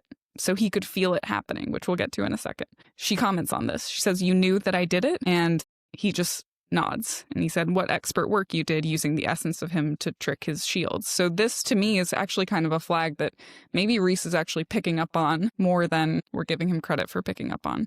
We know he doesn't go into minds without permission, but he's seeing, he's aware of Daemati activity. But I'm wondering we learn is a talent of the Daemati. They can detect other Daemati activity. So Feyre does this in the Spring Court when she is keeping an eye on the activity of Daglan and Branna. She can basically cast awareness throughout, she says, I'm casting my awareness throughout the manor, hunting for any sign that Daglan and Branna were working their Daemati influence on anyone else. So Daemati can not only walk into minds, do things in people's minds, see things that are happening in other people's minds, but they can also cast like a net of their own mind-working abilities and detect other mind-working abilities within that area, which is so interesting when you put it in perspective of who else you might think is a Daemati. Tamlin. They can shield on behalf of other people, to which I ask, why isn't everyone shielding? Why aren't we shielding all of our friends all the time? We learned this when Feyre says, I hadn't felt another touch on my mental barriers or the ones I'd been working to keep around as many people here as possible. The constant use of my power is wearing on me. However, being away from this place 4 or 5 days would be a welcome relief. So she is shielding everyone all of her friends in the Springcourt Manor from Daglan and Branna because she knows that they're there fishing around for shit. And then, of course, we do see probably, I think maybe for the first time, trying to think of a time when Rhys really did it, we see Feyre exercise complete control in ACOTAR when she forces Ianthe to break her own hand over and over again after she assaults Lucien. And it's not super well described in my opinion. Yeah. She describes it as, I ripped down the shield I'd kept up around her to avoid the twins' control and slammed myself into her consciousness. A mask over a face of decay. That's what it was like to go inside that beautiful head and find such hideous thoughts inside it. A trail of males she'd used her power on or outright forced to bed, convinced of her entitlement of them. I pulled back against the tug of those memories, mastering myself. Take your hands off him. She did. Unshackle him. Lucien's skin drained of color as Ianthe obeyed me, her face queerly vacant, pliant. The bluestone shackles thumped to the mossy ground. So, once Feyre's in, she's just speaking. Yeah. And Ianthe is doing obeying. the thing. Doing the thing. Yeah. Which I guess is similar to how Rhys controlled Feyre's body. So that is a Daemati thing. Yeah. Yeah. The line you said about a mask over a hideous whatever. Over a face of decay. Yeah, that just seems so vague to me. It's just so vague, but I don't think Ianthe is a vague, but it's interesting. Yeah. So it's interesting. I do think I maybe didn't properly appreciate the level of power that's outside of people's minds that Daemati can exercise, and the fact that it's almost like a network of power that you can detect this Daemati ability, which makes it feel even more like it's on its own plane of existence, right? Like it is this different type of magic that other people can detect if they have it, but is totally undetectable if people are not of that type of magic. So it doesn't seem like it's fey. Yeah. And I had 2 thoughts there. First, responding to what you just said, the Valg are described as having a hive mind. So I think that totally fits with that idea, right? Yeah. That this is actually a hive mind thing. My second thing, and we can cut this. This might not really matter. I thought about this a lot when I was coming up with my Tamlin is a secret Daemati theory, because what Feyre never does is actually go into Tamlin's mind. She assumes he doesn't have shields up, right? She assumes that he's vulnerable to Daglan and Branna, but she never goes and checks. Same with Lucien, which is kind of weird because Rhys literally told her that people in positions of power are trained against Daemati. So why did she just assume that they would have no shields? Obviously, Lucien does not have shields because Feyre is able to go in. Yeah, which is kind of shitty because Eris is trained. Yeah. The other thought I had, we've been saying this whole time that Nesta can resist glamours. What if it's not Nesta at all? What if it's a Daemati somewhere? Protecting her for whatever reason. Yeah. I mean, I have no idea who that would be, but maybe Kostra. I don't know. That's pure speculation, but just a thought. Yeah. Cool. All right. We've talked about the Daemati. We have talked about the Daemati. All right. The next question is probably the heart of the matter. I'd say. Ronnie, where do Rhys's powers come from? It's the heart of the matter, but we also did an entire episode on Rhys's lineage. And so we are going to revisit it. It is still the heart of the matter. We've talked about it a lot. So I'm going to try to keep it to new. But we'll see how that goes. And I'm sure we both have pretty long answers to this question. Okay, where do Rhys's powers come from? So I think, as just mentioned, we did do an entire episode on Rhys's lineage. And so I think we are pretty clear on the fact that Rhys is starborn and has a starry in his bloodline. Just to summarize, we believe this because we believe that Thea is Vespers' daughter, And in my opinion, we actually can pretty succinctly confirm this with the quote from Selene in House of Flame and Shadow that you definitely mentioned, but I think it's actually the quote that if I had to pick one quote that proves it, I would pick this quote, which is, "Yet when my first son was born, when the babe screamed and the sound was full of night, I brought him to the prison and keyed the wards to his blood." Rhys. "No one knew that the infant, who sometimes glowed with starlight, had inherited it from me, that it was the light of the evening star, Vespers, the dusk star." So like, it's the light of the evening star. Right. That's and Vespers. when you meet Vespers, she says, "I am the evening star." I am the evening star. That is it. Yes. The evening star is the key piece of this theory. Yes. Here. And sorry, Rhys also says the prison is key to his blood. Yeah. Yeah. Those are the two pieces of evidence that link all of this to Rhys is descended from Vespers. Yeah. Yes. Yeah. So I think we're clear on the Asteri piece, but I want to revisit his lineage for the sake of this question, specifically because of what we uncovered about Shadows, Hel, and Valg in our Azrael episode. I think when we first talked about Rhys's lineage, we were wavering a bit, or maybe differed in opinion on whether the Valg were Asteri or the Valg were Hel, or was it all the same? And now I think we're aligned that there are like two different races, at least, with the Valg being like Hel and the Asteri kind of being their own thing. And being starborn means you have Asteri in your bloodline. We're all clear on that. You clear, We're guys? good there. You keeping up? Is everyone with us still? Valg, Hel, starborn, Asteri, maybe on the same planet, two different races for sure, in our opinion. Okay, great. I think we have to acknowledge the fact that Rhys has both starlight, which is Asteri power, and also shadows, which we think to be this Hel/Valg power. There is also night, which does seem to be, in my opinion, the true Fae power. Like that is, I think, the dark High Lord of the Night Core. Like that is Prythian Fae power, and that is the bloodline that Selene married to. Rhys is a confirmed descendant of Selene, we've talked about this, who is starborn, but Selene also has shadows. So Selene and Helena both are shadow wielders. We know this because in Selene's soliloquy, is that a good word to describe what she did? Soliloquy. She basically says that, you know, they wielded shadows, Rhys shadows were nothing but shadows themselves. So Selene and Helena have shadows. We have no reason to believe that Thea or Fionn, who are their alleged parents, have shadows of any kind. And something is just off about Selene and Helena in general, right? Fionn. They're just weird girls. Well, no. I'm sorry. Several things are off about them. But I want to talk specifically about, and I know this is going to be so annoying because these are books and this is not the focus, but I want to talk about coloring, okay? Yeah. Fionn is golden-haired. Thea is blonde. Helena is night-haired. And Selene is also dark-haired. Selene and Helena both have shadows. Fionn and Thea don't seem to. Oedipus usually also appears as a golden-haired, blue-eyed male, although we know that princes of Hel typically choose how they appear, so we're not really sure what their true form is. For the sake of receipts, Fionn is golden-haired because in House of Flame and Shadow, Bryce points to the hologram to a golden-haired Fae male. "Who is he?" she asked quietly. There had never been any mention of Fionn in the histories of Midgard, the lore. "The first and last High King of these lands," Azrael breathed. So that's Fionn, golden-haired male. Thea we know is golden-haired because Bryce's breath remained caught in her throat, Nesta still as death at her side, as the scene shifted to show a golden-haired High Fae female standing a step behind the Asteri's throne. Her chin was lifted, her face as cold as her mistress's. Selene confirms that this is Thea. Oedipus we know is golden-haired. We've talked about Oedipus a bunch, but Oedipus is the Prince of Hel, the Prince of the Chasm. He typically is either presented as a white cat or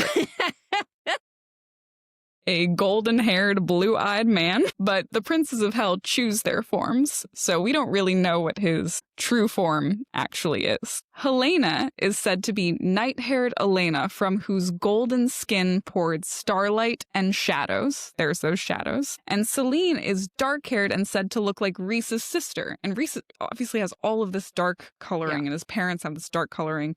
And that we have the quote, "Light flared from the star at Bryce's feet, from her chest merging and blending, and then a hologram of a dark-haired young female, High Fae, appeared, as if she were addressing an audience. Azrael said softly, voice tinged with pain, 'She looks like Rhysand's sister.'" So the family is not making very much sense.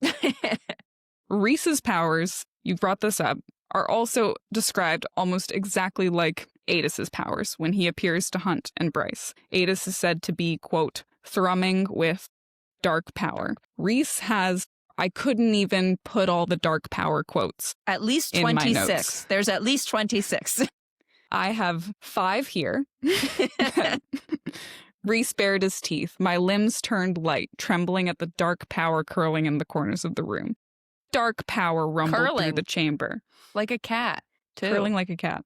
Yeah. Dark power rumbled through the chamber, setting the onyx chandelier tinkling. A thunderous boom of dark power blasted into Hybern's fleet, scattering ships, but not many, as if Rhys's power is either already nearly spent or... Rhys shattered through Baron's shield, his fire, his defenses, shattering through them like a stone hurled into a window, and slammed his dark power into Baron so hard he rocked back in his seat. I could go on. Like, there's a lot. There's a lot. So, lots of parallels between Rhys's power and Aedis's power. I also think, to understand more about Rhys, we need to look at Maeve. Because Maeve has either chosen to embody Selene/Helena. I don't know which one. I don't know that it matters. Maybe she just is one of them. But Maeve chose her body. We're told she chose her body. Let's discuss the parallels because they are fucking uncanny, okay? And I must confess to you that I accidentally reread Heir of Fire in the last 10 days because I went back to read this passage and I fucking love that book so much that I ended up accidentally rereading the entire thing and like half of the one afterwards. Parallels between Rhys and Maeve. Okay? They both have raven hair. Maeve is called a raven-haired beauty, watching her with black, depthless eyes when we meet her in Heir of Fire. Rhys's hair is said to have gleamed like a raven's feathers, offsetting his pale skin and blue eyes so deep they were violet. They both have moon-white skin, specifically moon-white. The Queen of the Fae remains silent, her long fingers moon-white and folded in the lap of her violet gown. Rhysand's moon-white skin began to darken into nothing but shadow. Maeve allegedly has a beast form, which is interesting. And while we do not see it, we hear it described, and it sounds eerily similar to Rhys's. There were legends whispered over fires about the other skin Maeve wore. No one had lived to tell anything beyond shadows and claws and a darkness to devour your soul. And we already talked about Rhys's beast form. We don't need to go back over that. Thing of nightmares. Well, but Nothing that human is or fae in really it. Maeve's true form, right? Because she's not actually fae. So it's not a beast form. It's like that is what she actually is. Her corporeal form, her allegedly. Valk. Yeah. Yeah, her Valk form, which maybe is what Rhys's beast form is. Maybe Again, that's what it is. lots of starry Valk similarities here. Yeah. Yes, we've talked about this, and it's pretty obvious and talked about in the fandom, but their Daemati powers are described very, very similarly. Maeve's is described as, this is when she's taunting Aelin. There was a faint pulse in the air, a throbbing against her blood, a tapping, then a razor-sharp slicing against her mind, as if Maeve were trying to cleave open her skull and peer inside, pushing, testing, tasting, which is so interesting, actually, because it does seem like Aelin almost unknowingly has a mental shield. Like, why is it pushing? What is it pushing against if she's not trained? Interesting. Yeah, we're going to have to think about that when we do Throne of We're going to Glass. have to think about that. That's a follow-up. Yeah. And then Rhys's is described as an invisible, talon-tipped hand scraped against my mind. And I knew one push, one swipe of those mental claws, and who I was would cease to exist. These are described the exact same way. Yeah. She has violet starry eyes, like, at one point. She has violet starry eyes. All other times she has black eyes. But Maeve is a Valk queen, and for whatever reason chose to embody someone who looked and acted very, very similar to, if not Rhysand. Like, we haven't seen as much of Selene and Helena, but we can probably assume that they were pretty similar. Yeah. So it didn't even occur to me, honestly, but it's such a good point. Oh, I think, I picture Selene exactly like Maeve's fae form in my head. And Rhys's sister, I don't know in why. that case. And Rhys's sister. Yeah. Yes. Yeah, exactly. So she is Valk. We have already talked about the possibility that Aedis and Thea were not entirely truthful about the timing of their relationship. We only hear about their relationship from Selene, and she confesses to not really knowing when it started or how it came to be. And Selene's the daughter, so she's kind of just like, I don't know, like, my mom didn't tell me everything. Yeah. Which is kind of sad when you think about it. Yeah. You think about the possibility that perhaps Oedipus is in fact her father. Yeah. Which would make a heck of a lot more sense as to where Rhys's shadows in particular and kind of darkness came from. I think it has to be because exactly what you said. So we talked about it in a cosm, I think in our more episode, because we had recorded our Azrael episode and I was like, holy shit, we forgot about two very important shadow wielders. Yes. Thea sends Helena and Selene to the Asteri Palace because they have the power of the shadows. I believe there is a quote where Thea talks about needing Helena and Selene because they have the mix of the darkness and the light, which is interesting, right? Because Thea clearly has the light. Vespers says Thea needs the light. So why, if she has the light, does she not have the darkness too, if these are her daughters and we're not told that Fionn has any sort of darkness to him? Like, there has to be something here. There has to be something here that is interfering with Helena and Selene. Maybe interfering is the wrong word, but certainly influencing Helena and Selene's power. And it seems like that is either Valg or Hel or the same. Because it seems like Valg and Hal might be the same. So I think it has to be. And I think it has to have started that early. Yeah, right. Definitely. I think the open question that I have that I definitely don't have an answer to is I think we just don't know that much about Fionn. We don't know that much about Fionn. One of our Discorders pointed this out to me and I thought it was a great fucking point. The Selene story, the way the Selene story is communicated, the way it is passed down through centuries, the way it is like playing out in like a video format almost is like so similar to Elena's story in Throne of Glass, right? Yeah. And we find out that there was so huge, right, I know, Selene and Elena. So annoying. And Elena and Helena is Elena fucking and wild. Helena is Elena what and Helena is fucking wild. specifically. There's a huge lie in Elena's story, right? There's a huge piece missing, which is that they made the bargain with the gods and that Mala was her mother. Like, this is all a big piece of this. So the likelihood, if we're following that same pattern, is that we have not gotten the full story from Selena. So that's what I think. I think it has to be that. And guys, we don't have the proof here. We're just following kind of the breadcrumbs that she's left. But yeah, I mean, I think basically at some point the shadows interfered in this line. And I think it was very, very, very early on. The only thing I would add here, let me see. Oh, the quote is here. My mother eventually I had the fucking quote the whole time. My mother eventually trusted only Helena and myself to seek the truth. She knew we could be of great use to her because we bore both the shadows as well as starlight. So Thea doesn't have these shadows. Thea doesn't have them, right? It's just Helena and Selene. And also, like, what is Thea playing at? Like that, I don't know. Why didn't they ask more questions? Where did the shadows come from? Hey, Mom, you have starlight. Why do I have shadows? Like, what is Dad didn't have shadows. Why do I have shadows? Why do I have black hair? Who's my father? To be fair, Vespers does have black hair, so it could have just skipped a generation, but that's a good point. I don't know. And I wrote this down in my notes, but you made a great point about Nyx, right? Feyre has a baby with wings because she had wings when the baby was conceived. So I think that is the way that genetics work in this world, that whatever body you're wearing, basically, when you conceive a child, those are the genetics that are passed down. So, but who is shifting? If Oedipus looked different is what I'm saying. Like if Oedipus or Apollyon, I'm assuming that, or anyone. Yeah. I'm assuming that Oedipus was in a different form. The big outlier here, the big question here is Bryce, right? Because Bryce does not have the shadows. Bryce does not have the mind speaking. And more specifically, Ember is the big question. And Ember. Bryce is seemingly descended from this line as well. So is it just that Bryce didn't get those powers? Because we know, as we have with Lydia Servos, that like sometimes you just don't get certain powers that your parents have. Like her mother was a witch, but she didn't have the witchy powers. So is that just what's happening here? Yeah. We're also told that somehow she has Thea's star, though, and not like Helena's star. And I don't really get how that works yet. And again, this is not our Crescent City season, but Rune, the line ran true with Rune, right? And the line ran true with Avalon. But for some reason, it seemed like it didn't with Bryce. So I don't know. Could be nothing, but I just had kind of a maybe something, maybe nothing thought. So, Analius. Hesperus says that Truth Teller was Analius's dagger. Yeah. Right.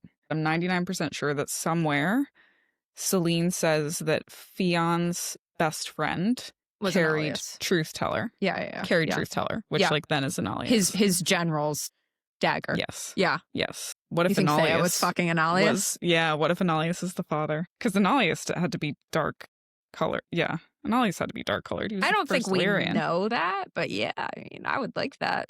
And then, and we think Analius was Prince of Hell or Prince of Hell offspring. Yeah. So interference could have been at play. Yeah, could be. I really hope people can follow what we're fucking saying here. Sorry, guys. All right. So, in conclusion, he's definitely Starborn. Think the powers are leading us to believe he's Valg, but we don't have a smoking gun the way we do with the Evening Star quote. Or if we do, we haven't found it. If you have found one, please let us know. We'd love to hear. But don't just tell us that he has purple eyes the way that Maeve has purple eyes, okay? We know that. We need something. We need something stronger. Yes. Yeah. Cool. Okay. I hope that was clear. Clear as mud? Great. Moving on. Abby, what is significant about Rhys's sapphire eyes?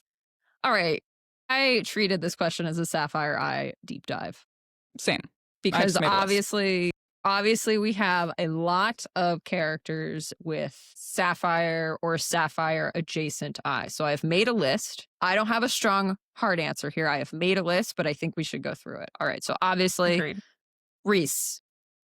Quote for that. High fae, no doubt. His short black hair gleamed like a raven's feathers. Blah, blah, blah. Blue eyes so deep they were violet. You get it. Rune. I don't think we need to go through this. Bryce thinks that Rune is Rhys's brother when she sees him. Maeve, we just talked about. This is where it starts getting fun. Dorian, our man Dorian. I love Dorian so much. All right. We have a bunch of quotes about his sapphire eyes, all from Throne of Glass Chapter 1, all right? I think she wanted us to notice that he has sapphire eyes. Dorian strode to his throne and sat down, his sapphire eyes bright. If you decline, Dorian said, anticipating her next question, you'll remain in Endovier. His sapphire eyes became hard, and she swallowed. A pair of ebony boots stopped before her, and the dogs immediately calmed and sat. Selena lifted her gaze to find the sapphire eyes of the Crown Prince of Adarlan. Fuck, I don't care. Studying her face. All right, we have Dorian. Then we have Gavin, which is really fucking wild. Gavin is, for all of you who don't remember, the first king of Adarlan. Yeah. And we know that Gavin and Dorian have the same eyes because Dorian summons Gavin from beyond the grave. And he says the first king of Adarlan had his eyes, or rather Dorian had Gavin's eyes passed down through the 1,000 years between them. So we are told that genetically that is where Dorian gets his eyes from. So those are our sapphire violet eyes people. And then we have some people who have deep, deep blue eyes, but they're not specifically described as sapphire necessarily. So those people are Oedipus, who we just talked about. So Oedipus is said to have eyes like blue opals. The quote for that is, Oedipus's blonde hair fell to his shoulders in soft waves, loose yet well cut around his fine boned face, undoubtedly to show off the eyes like blue opals framed by thick golden lashes. Those lashes bobbed once in a cursory breath. So that is Earth and Blood, chapter 51. And then in another section in 51, we have his blue opal eyes narrowed to slits, then simmered like the hottest flame. What are you doing with a black crown around your bra? Your said bra. You did. I'm leaving that in. That's great. Okay. All right. And then the next person we have is Vesperus. So as if in answer to Asriel's question, the female in the coffin opened her eyes. They were a crushing blue and they gold. Blue fire simmered in the creature's eyes. That traitorous bitch will be dealt with after I handle you. That's both in House of Flame and Shadow, chapter 24. So we have, this is what I have for the list we have. And it's starry, who we think was the source of the Starborn line on Midgard and Prythian. So that could explain Rhys's and Rune's eyes. We think that she was the originator of that genetic line, right? We have a Prince of Hell, who we think maybe intermingled with the Starborn line on Midgard and Prythian. We have a Val Queen who 100% had no children. All right. So like very specifically, Maeve has no children. She said she did not allow her womb to ripen and then she died. Right. So like Maeve is not on the genetic table here, I don't think. Other thing about those three is that all of these beings have chosen this form. It's not genetic, but let's just keep that in mind. Right.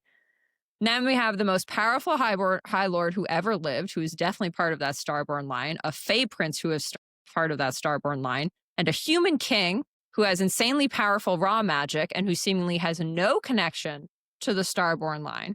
but who may be the descendant of an Asteri and a Valg. And then we just have a random human king. So, yeah. and Can for I Dorian, add 2 honorable mentions? Yeah, go for it. We also have Lauren has deep blue eyes. Rune's eyes. Rune's mother. Yeah, of course. We also have, I don't know whether you caught this one, whether he qualifies, Falcon. Yeah, I did catch that.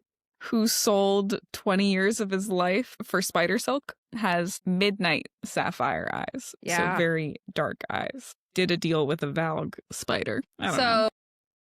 I don't know if there's really a pattern here other than like the only adjacencies. The only thing I think that I'm confident about 3 of these people, and by people I mean Fae, who are actually, this is genetic, is that they are all offspring of or descendants of Asteri and Valg, I think. For Dorian, how is, because he is also Mala's descendant, right? He is also in Mala's line. And we're saying the Asteri are, sorry, let's throw in one more thing, guys. The Asteri are the throne of glass gods. Asteri, Starborn, throne of glass gods. Yeah, add that to the... Right. So Dorian is also of Mala's line, and his father, of course, was infested by a Valg. So he potentially is that mix of Asteri and Valg. Rhys, we just went over how we think is a mix of Asteri and Valg. Same with Rune. Again, Bryce being the outlier here because she has whiskey eyes. So I don't know that this works. I don't know what the fuck is going on with Bryce's family tree and genetics, but that is kind of my thinking at this point. And this is a huge could be something, could be nothing situation, as far as I can tell. I mean, it feels like there are certain situations where it is certainly something. Like the Rhys Maeve Dorian thing feels weird. Yeah. And that's all one thread. Like, that's all the common Asteri Valg situation. Well, Maeve's just Valg. Maeve's Valg, but she chose it. Yeah. She's a copycat. You're really making me think about the Maeve and Celine or Maeve and Helena thing. I'm kind of spiraling over it, but I'm kind of saving it for Throne of Glass. Yeah. There's a lot of things for Throne of Glass. Now that I accidentally reread Heir of Fire, I had the exact same thing. Okay. Same people. List of people, some connections, some clearly genetic, some just selected. Yeah, selected. Okay. So this is not necessarily a big answers episode, but that's because we've already given you a lot of these answers. I thought it was fun. It was a good time. All right. You want to do PreCog Corner? PreCog Corner. My PreCog Corner. I had a PreCog Corner and it was so much worse than a COSM PreCog Corner that I got that I'm making the COSM PreCog Corner my PreCog Corner. So this is not my theory. This is our best friend LMNOP's theory. All right, real quick. Also, I'm sorry, I forgot to explain. If you're new here, PreCog Corner is where we say our wildest theories with absolutely not no evidence, but we have not done the homework that we do. Like for one other piece of theories. evidence. Yeah, there's like one little quote or something. One shred of evidence. So that is and it would be crazy. Corner. Yeah. So we have talked about on this podcast the theory that is not unknown in the fandom that Lauren, Rune's mother, could have been Rhys's sister. And I think we've actually taken it a step further in that we have suspected that Tamlin's father might have been involved with some cross-world trading for the sake of breeding, because Einar is obsessed with breeding power into the Fae line in Midgard because he's panicking about it going away. So we know that Lauren was selected for breeding. Breeding. No, Lauren was. We know that Lauren was selected we know that for breeding. We know that Lauren was selected for breeding. Her breeding resulted in Rune. God, word breeding is so gross. So that all happened. We don't know that it's Rhys's sister. We don't know that Rhys's sister is still alive. That is very much a theory. Rhys's sister was allegedly killed by Tamlin's father and brothers. LMNOP brought up the possibility that perhaps Mor was on the same trading circuit for breeding, meaning that Baron, who is Autumn Court, right? And Einar is the Autumn King over in Midgard, was also involved with this cross-world trading situation. And so Eris getting to marry Mor was not about Eris at all.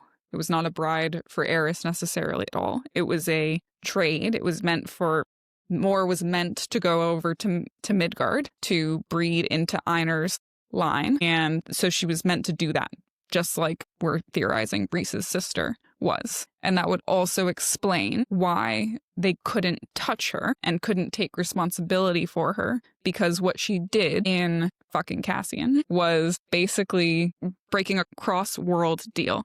And so if they interfered and took responsibility for her, they would be seen as the people who participated in the fallout of this cross-world deal. And I thought that was really interesting that Mor could also be on the same, it makes sense. She was of the same type of person as Rhys's sister. Probably more valuable, honestly, because Rhys's sister was half Illyrian. Yeah.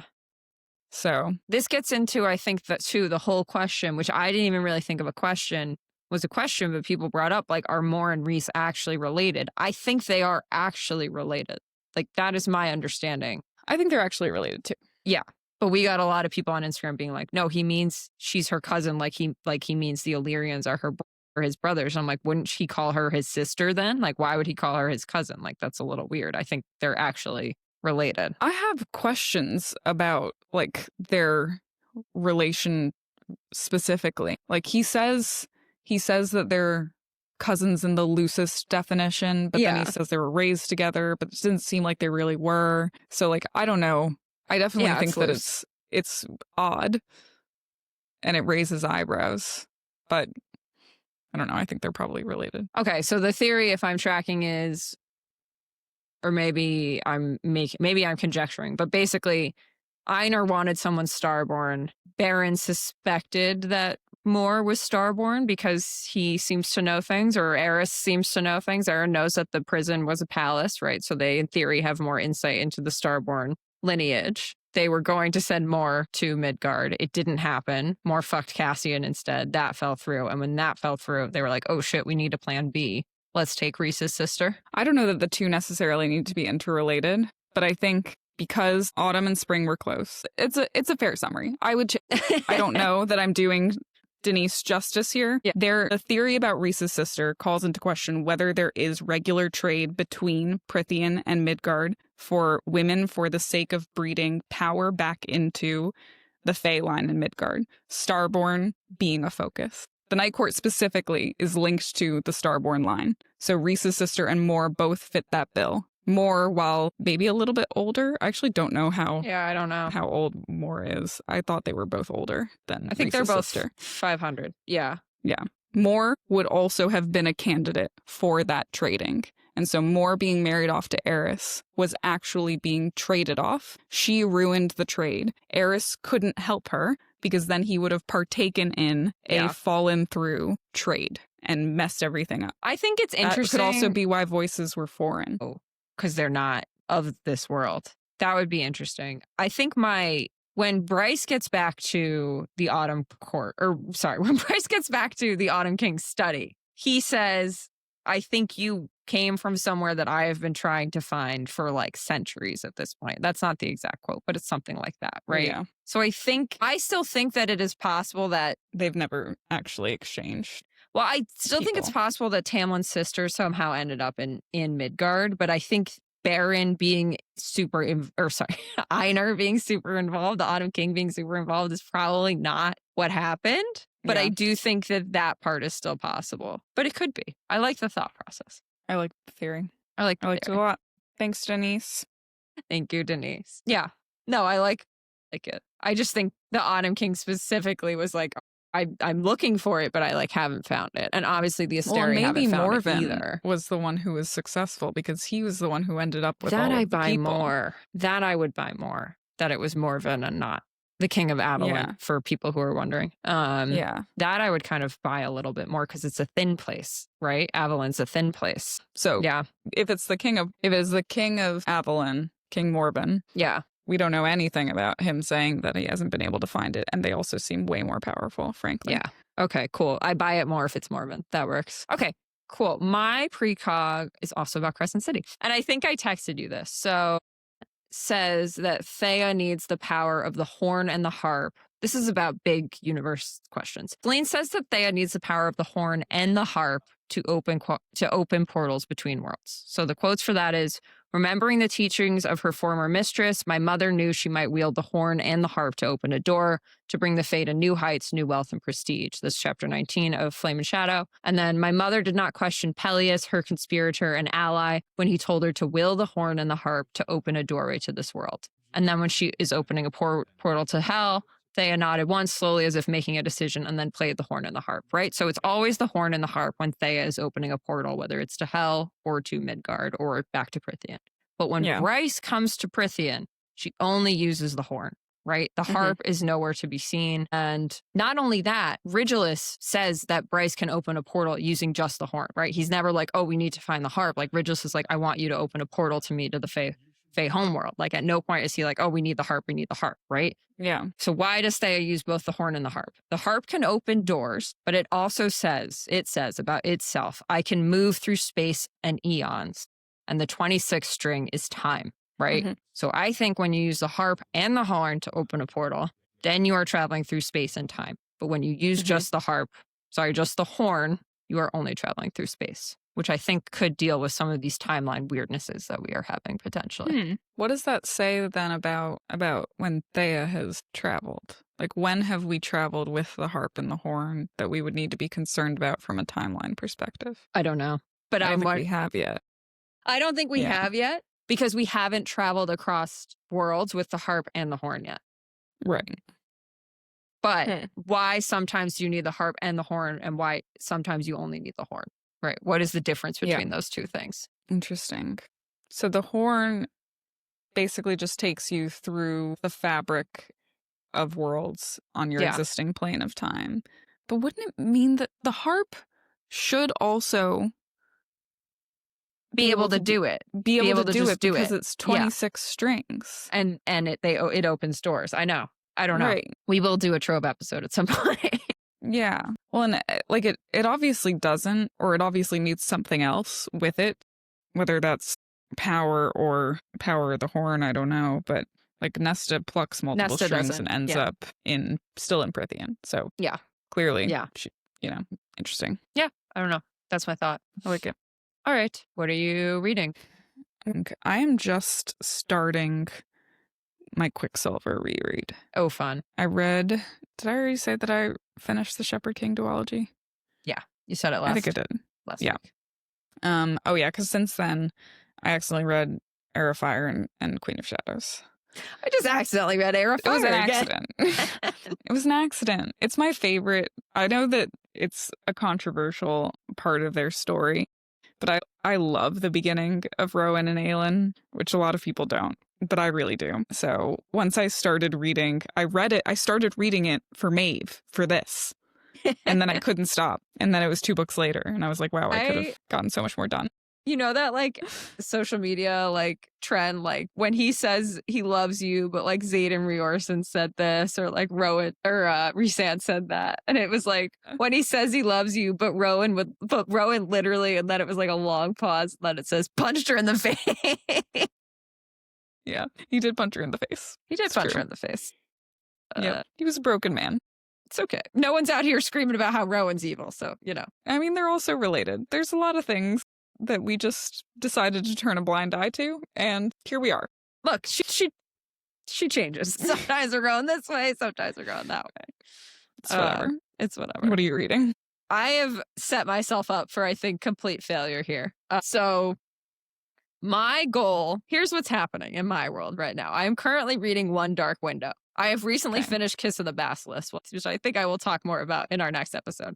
I've recently finished Kiss of the Basilisk. I am now reading One Dark Window. In 1 week, the Kiss of the Basilisk sequel comes out on November 11th.